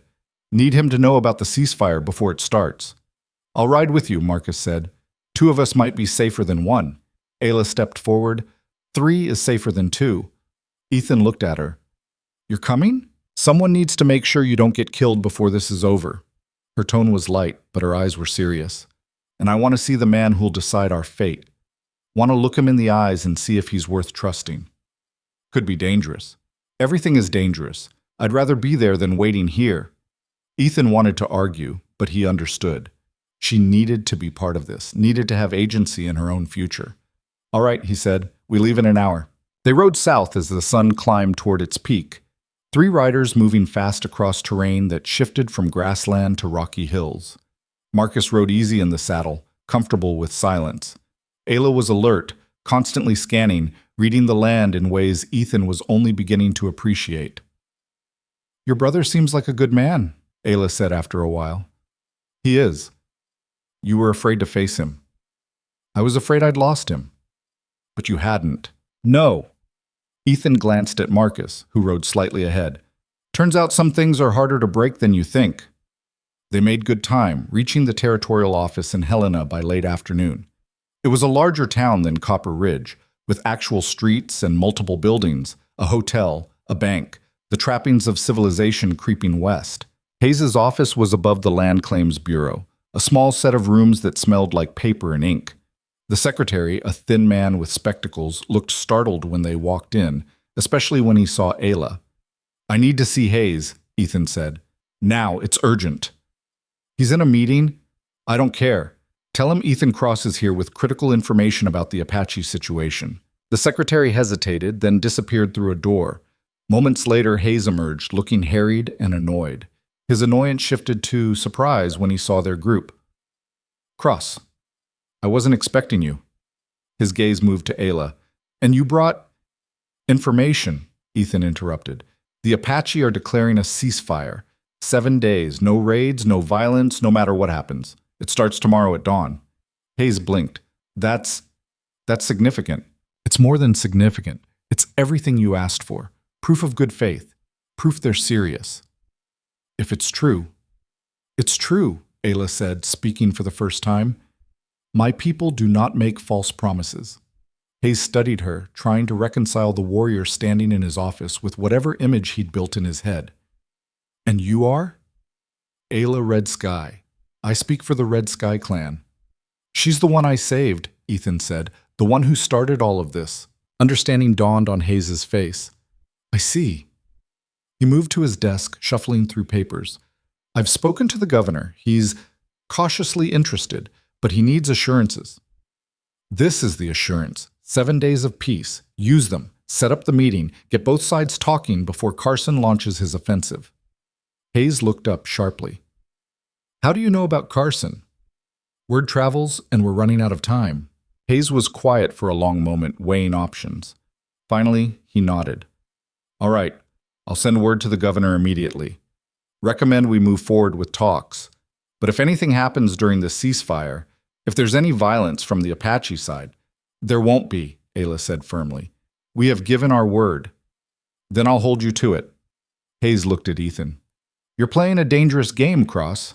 "It's not a game." "No, I suppose it's not." Hayes sat down heavily. "I'll do what I can, but the governor is cautious. He won't move without being certain." "Then make him certain. Tell him this is the chance, the only chance. After this, it's just war." They left the office as evening settled over Helena. Marcus suggested they stay the night at the hotel, get a fresh start in the morning, but Ethan was restless, anxious to get back. "We should keep moving," he said. "I don't like being away from the camp this long." "It's a 5-hour ride in daylight," Marcus pointed out. "In the dark, we'll break our necks." Ayla sided with Marcus. "We rest. We ride at first light." Outvoted, Ethan agreed. They took 2 rooms at the hotel, Marcus in one, Ethan and Ayla in the other. It was strange, being back in a building that smelled like white people and civilization. The bed was too soft, the walls too close. Ayla stood at the window, looking out at the street below. "This is where your people live. Boxes stacked next to boxes." "Not all of us. Some of us prefer open land. Like you. Like me." She turned to face him. "I was harsh with you. At the camp. I shouldn't have been." "You were right. I haven't earned the right to tell you what to sacrifice." "No. But you've earned the right to suggest, to ask." She moved closer. "You risk yourself for us. You didn't have to do that." "I didn't see another choice." "There's always another choice. You chose the hard one, the brave one." She paused.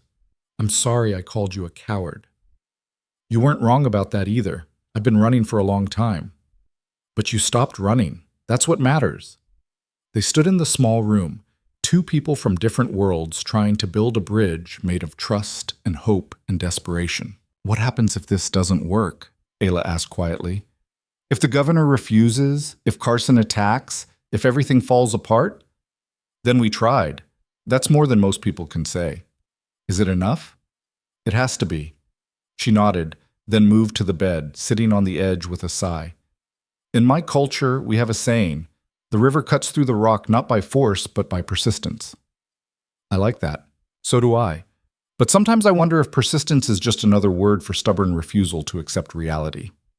Ethan sat beside her, close but not touching. Maybe reality is what we make it. Maybe it changes if enough people decide it should. That's very optimistic for a man who lives alone in the middle of nowhere. He smiled. I'm full of surprises.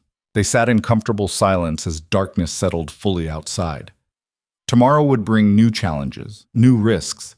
But tonight, they had this moment, this small space of peace before the storm. It would have to be enough. Morning came gray and cold. They rode out as the sun broke the horizon, pushing hard for the Apache camp. The land passed in a blur, rocks and brush and endless sky. They were an hour out when they saw the smoke. Black, thick, rising from the direction of the camp. Ethan's blood turned to ice. No. They kicked their horses into a gallop, racing toward the smoke, toward whatever horror awaited. As they crested the final hill, the camp came into view. It was burning. Not the whole thing, just one section. Shelters collapsed into flames, people running with water, trying to contain the blaze. The sounds of shouting, of organized chaos. They rode in fast, dismounting before their horses fully stopped. Dakota met them, his face grim and streaked with ash. Raiders, white men, they hit us an hour before dawn. How many? Ethan demanded. 6, maybe 7. They came fast, set fires, ran. Dakota's jaw was tight with rage. We caught one. The rest escaped. Ayla grabbed his arm. Casualties? 2 injured. 1 seriously. No deaths. He looked at Ethan. But the ceasefire is broken, Elu said, emerging from the smoke. Her face was hard as stone. They attacked us. We have every right to retaliate. No, Ethan said.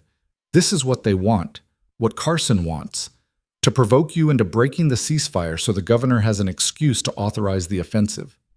Then what do you suggest? Tala appeared, anger radiating from her like heat. We sit here and let them burn us? Let them kill us? You defend. You rebuild. But you don't raid. You don't give them the excuse. This is madness. This is the only path forward. The argument raged, voices rising, tempers flaring. Ethan stood in the middle, feeling like the world was coming apart around him. Then Nawal spoke, quiet but firm. Ethan is right. If we retaliate now, everything we've built crumbles. We hold. We endure. We prove we meant what we said. Even if it costs us everything, Tala demanded. Especially then, that's what makes it real. The debate continued, but slowly, grudgingly, consensus formed. They would hold. They would honor the ceasefire, even in the face of this attack, but the cost was visible on every face, in every clenched fist and tight jaw. Ethan found Ayla among the wounded, helping treat burns. Her hands were steady, but her eyes were dark with fury. This is what peace looks like, she said without looking up. Pain and ashes and swallowing rage. I know, do you? Because from where I'm standing, it looks like we're the only ones sacrificing. That's how it starts. One side has to go first. And what if the other side never follows? Ethan didn't have an answer, couldn't promise her it would work. All he had was the stubborn, desperate hope that persistence would cut through rock, that a choice made once could be made again and again, until it became something real. He knelt beside her, taking bandages from her hands and helping wrap burns. Around them, the camp slowly came back to order. Fires extinguished, wounded tended, the work of survival continuing despite everything. And in the distance, smoke still rose into the morning sky, a signal to anyone watching that the Apache camp had burned, but also that it still stood. The captured raider sat bound to a post near the center of camp, blood crusted on his forehead where someone had hit him during the scuffle. He was young, maybe 25, with the kind of weathered look that came from hard living and harder choices. His eyes darted nervously around the circle of Apache warriors who stood watching him, hands near their weapons. Ethan approached with Dakota and Nahuel flanking him. The young man's fear spiked visibly when he saw them coming. "What's your name?" Ethan asked. The raider said nothing, just stared at the ground. "I asked you a question." Still nothing. Nahuel stepped forward and the raider flinched. "You will answer, or we will make you answer. Your choice." "Billy," the young man said quickly. "Billy Trent." "Who sent you, Billy Trent?" Dakota's voice was calm, almost conversational. "Who told you to attack this camp?" "Nobody sent us. We were riding through and—" "Lie." Nahuel's voice cut like a blade. "You came at dawn. You knew where the camp was. You came prepared with fire. Someone sent you." Billy's jaw worked, sweat beading on his forehead despite the cool morning air. "I don't know his name. Some militia guy. Offered us $50 each to hit the Apache camp, make it look random." Ethan felt his stomach drop. "Militia? Carson's people?" "I guess. I don't know. We just needed the money." "So you burned homes, nearly killed people, for $50? Ethan's voice was flat, disgusted. "We didn't think nobody'd get hurt, just property damage. Make 'em scared." "Mission accomplished," Dakota said coldly. "What else were you told to do?" Billy hesitated, and Nahuel took another step forward. The young man's words came out in a rush. "We were supposed to make it look like the Apache broke the ceasefire, make 'em retaliate so the governor would have an excuse to send in troops." There it was. Confirmation of what Ethan had suspected. Carson was trying to sabotage the peace before it could even begin. "Where are the others who rode with you?" Ethan asked. "Scattered, probably halfway back to Carson's camp by now." "And where's that?" Billy shook his head. "I ain't telling you that. They'll kill me." "And what do you think we'll do?" Tala appeared from the crowd, her face hard with fury. "You attacked our home, hurt our people. Give me one reason we shouldn't kill you right now." Billy's eyes went wide with terror. "Please, I was just following orders. I didn't mean—" "Didn't mean?" Tala's voice rose. "You didn't mean to burn shelters while children slept inside? You didn't mean to—" "Enough," Elu said, moving through the crowd with quiet authority.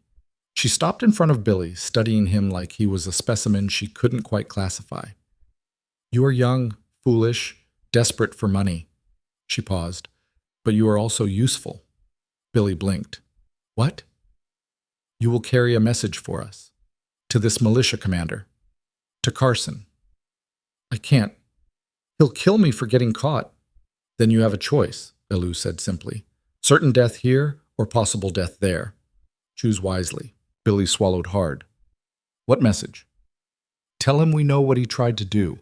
Tell him we are not breaking the ceasefire, no matter how hard he tries to provoke us. Tell him we will hold peace, even if he brings war." Elu leaned closer. "And tell him that history will remember who chose violence and who chose restraint." "That's it? That's it. Now go, before I change my mind." They cut his bonds, and Billy stumbled to his feet, rubbing his wrists. He looked around at the circle of faces, expecting more violence, more retribution. When none came, confusion flickered across his features. "You're just letting me go?" "We are proving a point," Nahuel said. "We could kill you. We could torture you. We could send your body back to Carson as a message. But we won't, because we meant what we said about peace." Billy nodded slowly, still not quite believing it. He backed away, then turned and ran for the edge of camp where his horse stood waiting. Within moments, he was gone, dust rising behind him. Tala turned on Elu. "That was a mistake. We should have made an example of him." "We did make an example," Elu said calmly. "Just not the one you wanted." She looked at Ethan. "This attack changes things. The governor needs to know it was orchestrated, that Carson is trying to sabotage the peace." "I'll get word to Hayes," Ethan said. "But we need proof. Billy's word won't be enough." Marcus, who'd been watching quietly from the side, spoke up. "I might be able to help with that. I know some of Carson's men, good people who don't like the direction he's taking things. If I can get one of them to talk—" "That's dangerous," Ethan said. "If Carson finds out you're asking questions—" "Everything's dangerous. You said that yourself." Marcus met his eyes. "Besides, someone taught me that sometimes you have to do what needs doing, even when you're scared." Ethan felt something warm unfold in his chest. Pride, maybe. Or just gratitude that his brother was here, standing with him. "All right," he said, "but be careful." "Always am." Marcus headed for his horse. "I'll be back by tomorrow night, one way or another." He rode out, and Ethan watched him go with a mixture of hope and dread. The rest of the day was spent rebuilding.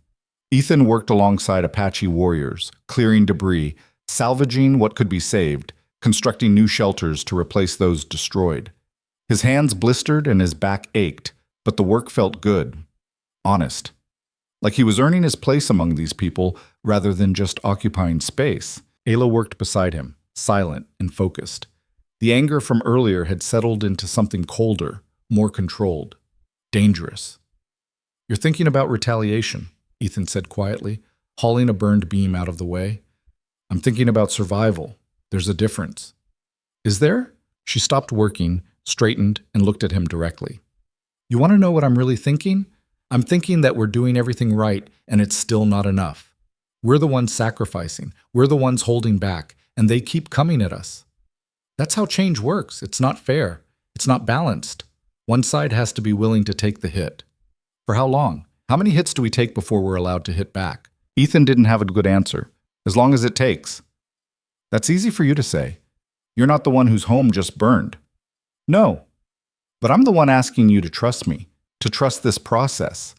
Ayla laughed, bitter and sharp. "Trust. You keep using that word like it's magic, like if we just trust hard enough, everything will work out. I'm not saying it's magic. I'm saying it's necessary." "Necessary for who? For us? Or for you to feel like you did something noble?" She turned away. "Sometimes I wonder if you're doing this for peace, or just to prove you're not the coward you think you are." The words stung because they hit close to truth. Ethan had been asking himself the same question since this started. Was he doing this because it was right, or because he needed to prove something to himself? Maybe both. Maybe it didn't matter as long as the outcome was the same. "Believe what you want," Ethan said. "But I'm not stopping. Not now. No one asked you to stop. I'm just asking you to see clearly, to understand that good intentions don't protect people from bullets." She walked away, leaving Ethan standing among the ruins, his hands dirty and his heart heavy. Night fell, and the camp settled into an uneasy rest. Guards were doubled, fires kept low, everyone on edge waiting for the next attack. Ethan sat with Kitchi and a few other young warriors, listening to their stories, their fears, their desperate hope that maybe this time things could be different. "My father died fighting settlers," Kitchi said quietly, staring into the fire. "My mother too. I was raised by the tribe, by all of you." He looked around at the faces. "I don't want to die like they did. Fighting an enemy I don't even know. I want something different." "Different isn't always better," one of the others said. "No, but it's a chance.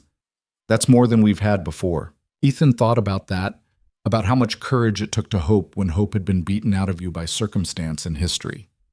These people had every reason to give up, to accept that violence was the only language the world understood, but they were still trying, still choosing to believe that another path existed. It humbled him. Morning came too early, bringing with it a messenger from Hayes. The territorial representative wanted to meet with Ethan and representatives from the Apache Council. Today, in neutral territory. "It's happening," Dakota said, reading the message. The governor agreed to talks. Relief and anxiety warred in Ethan's chest. "When?" "This afternoon. 3 hours ride east. There's an old trading post, been abandoned for years. Hayes suggested it as a meeting place." "Could be a trap," Naiwell pointed out. "Could be. But it's also our chance." Elu looked at Ethan. "You will go. Dakota will go. I will go. We will hear what the governor has to say.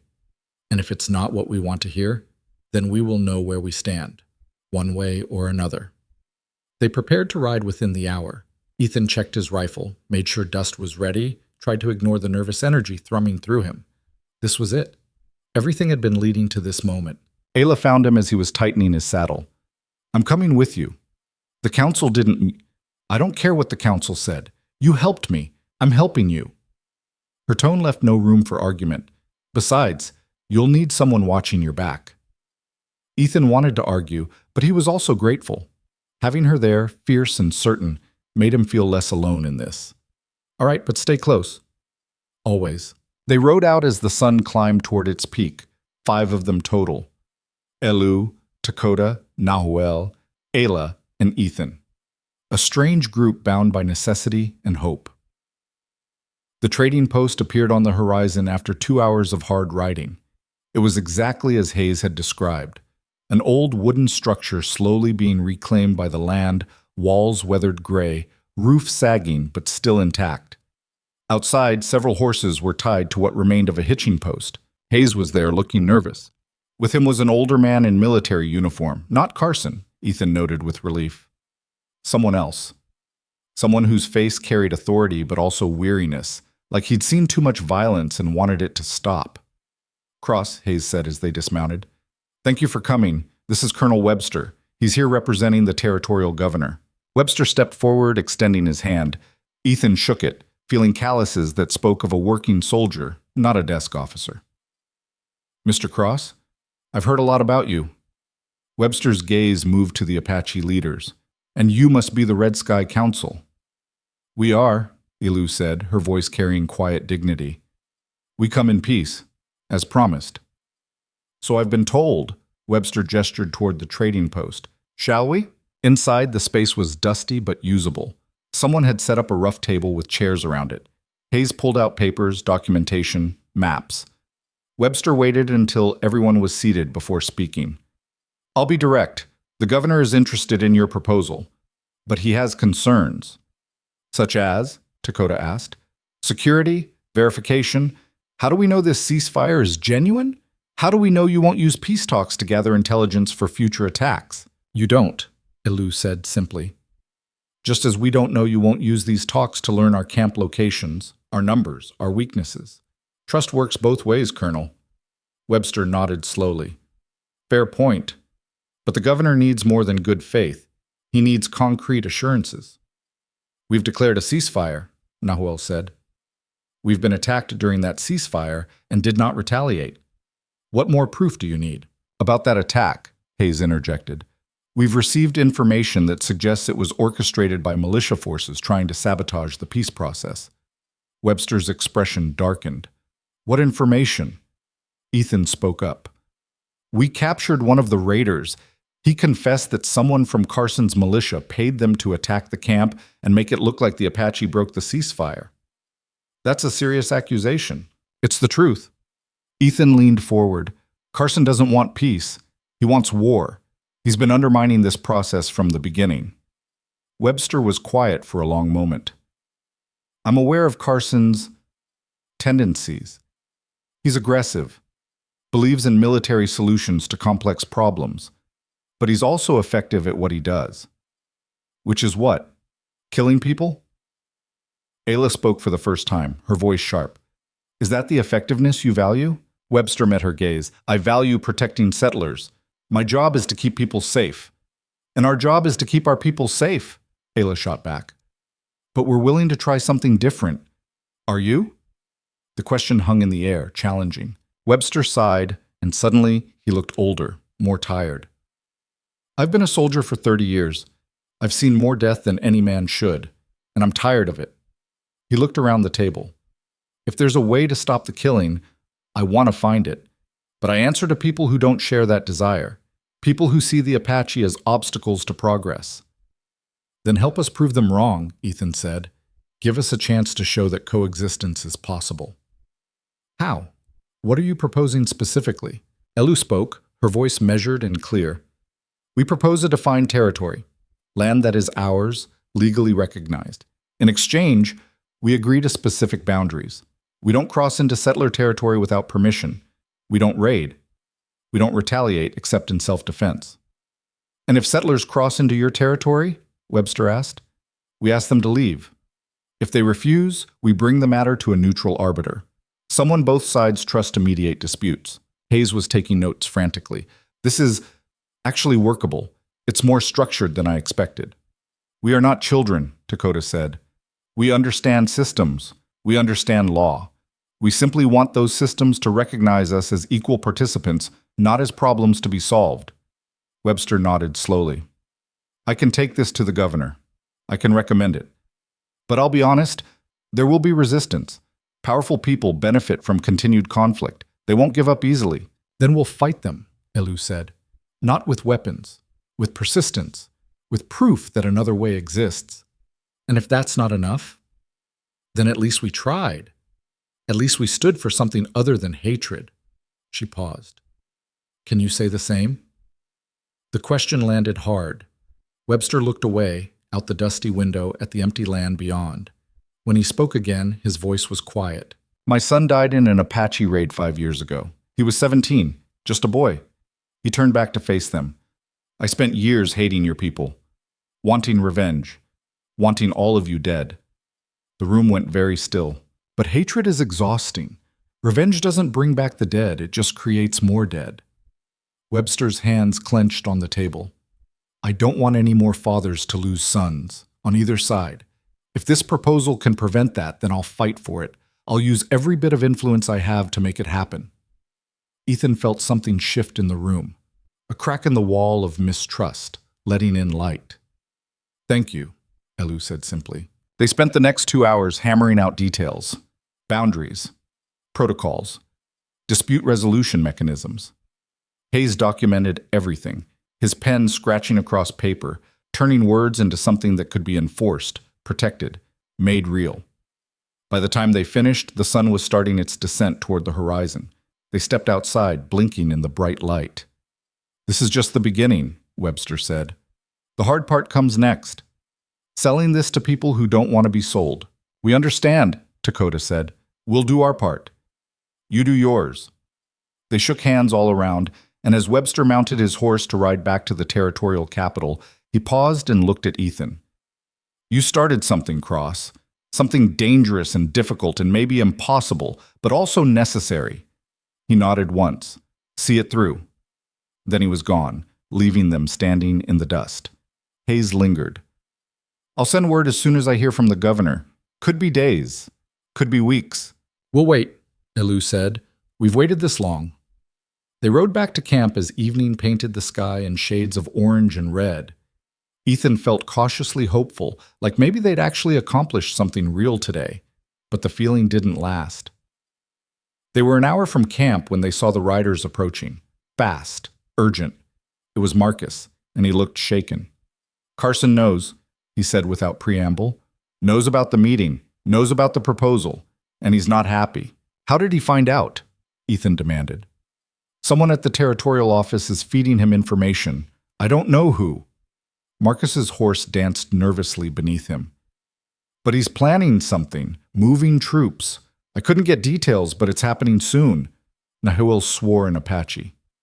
He's going to attack, force the issue before the governor can approve the peace. We need to warn the camp, Ayla said, already turning her horse. They rode hard, arriving at camp just as night fell. Dakota immediately called the warriors together, explained the situation, began organizing defenses. How many men does Carson have? Elu asked Marcus. 50, maybe 60, well-armed, trained. We have maybe 30 warriors, plus elders and children we need to protect. Nahuel's face was grim. We can't fight those numbers head-on. Then we don't fight, Ethan said. We evacuate. Get everyone out before he arrives. Evacuate where? Tala demanded. This is our home. Your home doesn't matter if you're dead, Ethan shot back. We need to buy time. Give Webster a chance to stop this. And if he can't? No one had an answer for that. The next hours were controlled chaos. Families packing what they could carry. Warriors organizing defensive positions for those who would stay behind to buy time for the evacuation. Children being gathered, reassured, prepared for a journey into the unknown. Ethan found himself working beside Ayla again, helping an elderly couple gather their belongings. This is what peace looks like too, Ayla said quietly. Running, hiding, leaving everything behind. It's survival. That's what matters. Is it? She stopped, looked at him.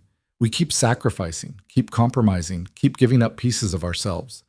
At what point do we have nothing left to give? I don't know, but I know that dead people can't fight for anything. Living people can. She wanted to argue. He could see it in her eyes. But she just nodded and kept working. By midnight, the evacuation was underway. Women and children moved north under cover of darkness, guarded by a handful of warriors. The rest stayed behind with Ethan, Dakota, Nahuel, and Marcus. 30 men against 60. Terrible odds, but they didn't need to win, just delay. They set up positions around the camp perimeter, dug shallow trenches, created choke points and fallback positions. The work was grim, silent, everyone knowing they might not see tomorrow. Dawn came gray and cold, and with it, Carson's militia. They appeared on the southern ridge, a line of mounted men backlit by the rising sun. Ethan counted at least 50, just as Marcus had said, armed with rifles and the confidence of overwhelming force. A single rider broke from the group, approached under a white flag. Carson himself, a man in his 40s with iron-gray hair and eyes like chips of ice. Dakota rode out to meet him, Ethan beside him. "You have one chance to surrender," Carson said without preamble. "Come peacefully, and you'll be relocated to a reservation. Resist, and we'll burn this place to the ground." "We've committed no crimes," Dakota said evenly. "We're in the middle of peace negotiations with the territorial governor. Those negotiations are unauthorized. The governor has no jurisdiction over military operations in active conflict zones." "There is no active conflict. We've declared a ceasefire." "A ceasefire I don't recognize." Carson's smile was thin and cold. "You have 1 hour to evacuate. After that, we're coming in." He turned his horse and rode back to his line. "Well," Ethan said quietly, "that went about as expected." "We can't hold for an hour," Dakota said. "Not against those numbers. Then we stall. Make them work for every inch." They rode back to their positions and waited. The minutes crawled by like wounded animals. Ethan checked his rifle for the 10th time, made sure his ammunition was accessible, tried not to think about all the ways this could go wrong. Ayla appeared beside him. He'd thought she'd gone with the evacuation, but of course she hadn't. "You should be with the others," he said. "So should you. I'm the one who started this. I need to see it through." "Then we see it through together." Before he could argue, shots rang out. Carson's militia was advancing, using the burned sections of camp for cover. Ethan raised his rifle and fired, more to make noise than to hit anything. Around him, Apache warriors did the same. The militia returned fire, bullets tearing through what remained of the camp. Ethan ducked behind a supply wagon, reloaded, fired again. The world narrowed to smoke and sound and the hammering of his own heart. They held for 20 minutes, then 30. The militia advanced steadily, professional and disciplined. This wasn't a raid or a skirmish. This was a military operation designed to destroy. "Fall back," Dakota shouted. "Second position." They retreated in stages, laying down covering fire, making Carson's men earn every foot of ground. Ethan's shoulder burned where a bullet had grazed him, shallow, painful, but not serious. He kept moving, kept fighting, kept hoping that help would arrive before they were overrun. And then, impossibly, it did. The sound came first. Hoofbeats. A lot of them. Then riders cresting the northern ridge. Not militia. Regular cavalry. Territorial troops with Colonel Webster at their head. Webster's voice carried across the battlefield, amplified by a speaking trumpet. "Ceasefire! All forces cease fire immediately, by order of the territorial governor." Carson's militia hesitated, confused. Some lowered their weapons. Others kept them raised, looking to Carson for direction. Carson himself looked furious. He spurred his horse forward to meet Webster. "What is the meaning of this?" "I have authorization." "Your authorization has been revoked," Webster said flatly. "The governor has approved the peace proposal. All military operations against the Apache are suspended pending finalization of the treaty." "This is outrageous. You can't just—" "Oh, I can and I have. Stand down, Carson, now." For a long moment, Ethan thought Carson might refuse, might order his men to fire anyway, consequences be damned. But slowly, grudgingly, Carson raised his hand in a gesture of ceasefire. His men lowered their weapons. The sudden silence was deafening. Webster dismounted and walked into the camp, taking in the damage, the defensive positions, the exhausted defenders. His gaze found Ethan. "I rode all night," Webster said. "Got the governor's approval yesterday evening. Came as fast as I could." He looked around. "Looks like I almost didn't make it." "You made it," Ethan said, his voice rough. "That's what matters." Webster nodded, then turned to address both groups, militia and Apache alike. "The fighting is over. The governor has approved a formal treaty recognizing Apache territorial rights in exchange for defined boundaries and peaceful cooperation. Details will be finalized over the coming weeks, but as of now, both sides are under orders to maintain peace. Murmurs rippled through both groups. Confusion, relief, anger, disbelief. Every emotion at once. Carson's face was stone. This is a mistake. They can't be trusted. And yet they've held a ceasefire through multiple provocations, Webster said coldly. They've negotiated in good faith. They've proven themselves more trustworthy than some of my own officers. The implication was clear. Carson's jaw tightened, but he said nothing. You're dismissed, Carson. Return to your post. We'll discuss your conduct later. Carson stared at Webster for a long moment, then wheeled his horse and rode away, his militia following. Within minutes, they were gone, leaving only dust and silence behind. Webster turned to the Apache leaders.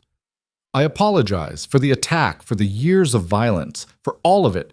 It doesn't undo the damage, but I'm sorry.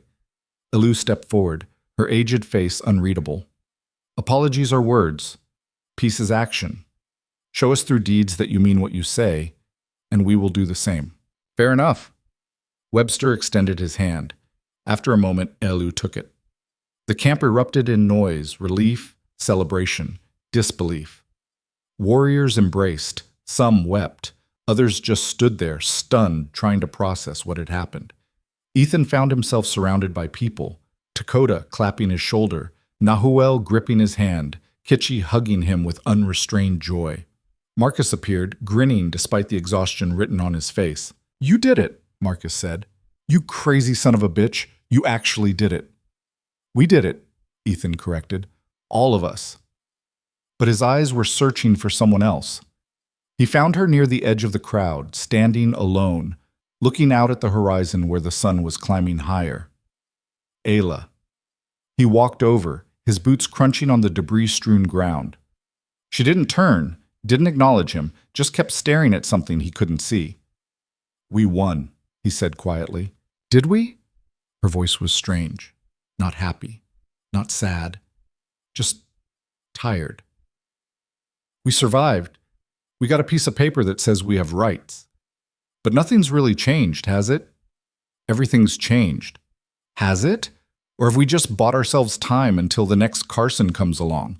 The next man who decides we're too inconvenient to tolerate?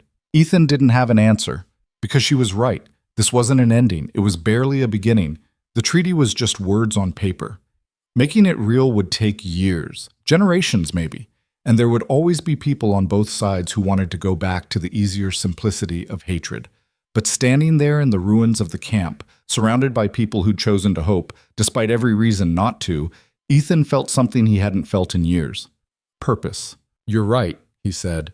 This doesn't fix everything. Maybe it doesn't fix anything, but it's a start. And sometimes a start is all you get. Ayla finally turned to look at him, her eyes searching his face. What happens now? You go back to your cabin? Back to being alone? The question hit harder than it should have, because Ethan realized he didn't want that anymore. Didn't want the isolation he'd convinced himself was freedom. No, he said. I think I'm done running. What does that mean? It means I'm staying, helping, however I can. He paused. If you'll have me. Something shifted in Ayla's expression. Not quite a smile, but close. You know you'll never be one of us, right? You'll always be the white man who helped, the outsider who chose to stay. I can live with that. Can you? Because it's lonely, being between worlds, belonging fully to neither. Yeah, well, I've been lonely before. At least this time I'll be lonely for something that matters. She did smile then, small and genuine. You're either very brave or very stupid. Probably both. Definitely both. They stood in comfortable silence, watching the camp slowly come back to life around them. People returning from evacuation, assessing damage, beginning the work of rebuilding. Again, always rebuilding. Marcus approached, looking between them with a knowing expression. Ethan, I need to head back to the ranch. Check on Emma, make sure everything's all right. Yeah, of course. You coming? Ethan looked at Ayla, then back at his brother. Not yet. I've got some things to finish here first. Marcus nodded, understanding. When you're ready, you know where to find me. Door's always open." "I know. Thanks, Marcus, for everything." They embraced, and Marcus mounted his horse. Before he rode off, he called back, "Don't be a stranger this time, all right?" "I won't." He rode away, and Ethan felt something settle in his chest. A bridge rebuilt, a connection restored, not perfect, but real. Over the next weeks, the work of implementing the treaty began. Boundaries were surveyed and marked, protocols established for resolving disputes. A council formed, half Apache, half settler, to mediate conflicts and oversee the agreement. It wasn't smooth. There were arguments, setbacks, moments when the whole thing threatened to collapse. Some settlers refused to accept Apache land rights. Some Apache warriors refused to acknowledge settler authority. The extremists on both sides kept pushing, kept testing the boundaries of what was possible. But slowly, grudgingly, something began to take shape. Not peace, exactly. More like the absence of open war. A fragile truce held together by people who were tired of fighting and willing to try something different. Ethan split his time between his cabin and the Apache camp, serving as a liaison, a translator, a bridge between worlds. It was exhausting work, frustrating and often thankless. But it was also necessary, and he wasn't alone. Ayla worked beside him, fierce and uncompromising in her demands for fairness, but willing to negotiate when compromise served her people. Dakota and Nahuel lent their authority and wisdom. Marcus helped coordinate with sympathetic settlers, building a coalition of people willing to give peace a chance. 6 months after that first meeting in the abandoned trading post, they gathered again, this time for the formal signing of what was being called the Red Sky Accord. Governor representatives, Apache chiefs, territorial officials, all assembled to make it official. Ethan stood at the back, watching. This wasn't his moment. It belonged to the people who'd fought for it, who'd sacrificed for it, who'd believed in it even when belief seemed foolish. But Elu called him forward anyway, insisting he stand with the Apache delegation as the papers were signed. "You started this," she said quietly. "You should see it finished." "It's not finished. This is just the beginning." "Then you should see the beginning made official." He stood there, awkward and out of place, as signatures were added to documents, as speeches were made about cooperation and mutual respect and building a better future. It all felt too formal, too sanitized. The words didn't capture the fear and pain and desperate hope that had brought them here. But maybe that was all right. Maybe the words didn't need to capture everything. They just needed to be a foundation, something to build on. After the ceremony, there was food and cautious celebration. Settlers and Apache mingling uncomfortably but peacefully. It was strange, surreal, seeing people who'd been killing each other months ago now sharing space and conversation. Ethan found a quiet corner and watched it all, feeling both proud and exhausted. Ayla appeared beside him with 2 cups of something that smelled like fermented fruit. "Drink," she commanded. He took a cup, sipped, and nearly choked. "What is this?" "Celebration, traditional recipe, don't ask what's in it." "Fair enough." He took another sip, smaller this time, letting the burn settle in his stomach. They stood in companionable silence, watching the crowd. "So," Ayla said eventually, "what now?" "I was going to ask you the same thing. I'm staying with my people, helping implement the treaty, making sure it's honored." She looked at him. "You?" "Same, I guess. Helping, bridging, annoying both sides equally. Sounds about right." She paused. "You know, when I first saw you, when I woke up in your cabin, I thought you were weak, too soft to survive out here. And now? Now I think softness isn't the same as weakness, and maybe the world needs more soft people willing to do hard things." Ethan smiled. "That might be the nicest thing you've ever said to me." "Don't get used to it. Wouldn't dream of it." They stood there as the sun set, painting the sky in brilliant colors, and for the first time in longer than he could remember, Ethan felt like he was exactly where he was supposed to be. Not because everything was perfect, not because all the problems were solved, but because he'd stopped running, stopped hiding behind isolation and fear. He'd made a choice. To help, to connect, to believe that change was possible even when it seemed impossible. And that choice had changed everything. 3 years later, Ethan stood on the porch of a new cabin, bigger than his old one, positioned at the boundary between settler and Apache territory. The location was symbolic and practical. He'd become the unofficial mediator for the region, the person both sides trusted to be fair when disputes arose. It wasn't the quiet life he'd once imagined for himself. But it was a good life, a meaningful one. Marcus visited regularly with Emma, now 6 and curious about everything. She'd formed an unlikely friendship with Kitschy's younger sister, and watching the children play together, White and Apache, unaware that they weren't supposed to get along, gave Ethan hope that maybe, eventually, the next generation wouldn't need treaties to see each other as human. Ayla lived at the Apache settlement, but spent enough time at Ethan's cabin that she had her own room, her own space. Their relationship defied easy definition. Not quite romance, not quite friendship. Something deeper and more complicated. Partnership, maybe. Two people who'd found in each other a mirror for their own stubbornness and hope. The treaty held, though not without strain. There were violations on both sides. Disputes. Moments of crisis when it seemed like everything would collapse back into violence. But each time, people chose to talk instead of fight, chose negotiation over retaliation. It wasn't perfect. Peace never is. But it was better than war. Standing on his porch, watching the sun set over land that belonged to everyone and no one, Ethan thought about the day he'd found Ayla bleeding in the dirt. The choice he'd made without thinking, the path it had set him on. He'd spent years believing that isolation was safety, that needing no one meant never being disappointed. But he'd been wrong. Safety wasn't in walls and distance. It was in connection, in community, in the messy, difficult, beautiful work of building something with other people. A rider appeared on the horizon, Ayla, returning from a council meeting. She rode with the easy confidence of someone who belonged to the land, who moved through it like water. She dismounted at his porch, gave him a look that was half exasperation, half affection. There's a dispute. Settler claims Apache hunters crossed the boundary. Apache hunters claim the settler moved his fence to encroach on their territory. Ethan sighed. Of course there is.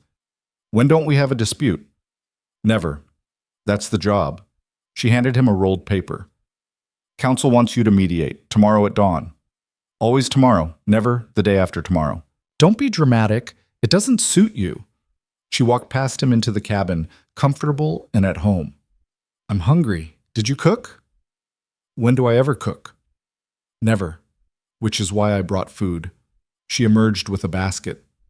Rabbit stew, made it this morning. They ate on the porch as a darkness fell and stars emerged overhead. Somewhere in the distance, a coyote called. The wind carried the scent of sage and possibility. Do you ever regret it? Ayla asked quietly. Giving up the quiet life? Ethan thought about it, really thought.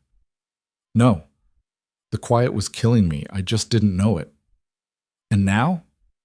Now I'm too busy to be killed by anything except exhaustion. She laughed, and the sound filled something in him he hadn't known was empty.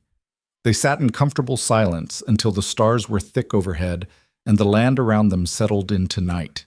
Tomorrow would bring new challenges, new disputes to mediate, new bridges to build, new tests of the fragile peace they'd created. But tonight, there was this, a moment of rest, of connection, of knowing that he wasn't alone anymore, and that aloneness had never been the answer. He thought of the person he'd been 3 years ago, the hermit convinced that solitude was strength. If he could go back and tell that man what was coming, what it would cost and what it would give, would that man believe him? Probably not, but he'd made the choice anyway, had picked up a dying stranger and carried her home. And that single choice, made without thought or plan, had rewritten his entire world. Sometimes the most important decisions are the ones we make before we fully understand their weight. Sometimes courage looks like kindness. Sometimes strength looks like being willing to change. And sometimes peace begins with one person choosing compassion over fear, even when fear makes perfect sense. Ethan Cross had been that person, and the world, his world at least, was different because of it. Not perfect, not finished, but better. And better was enough.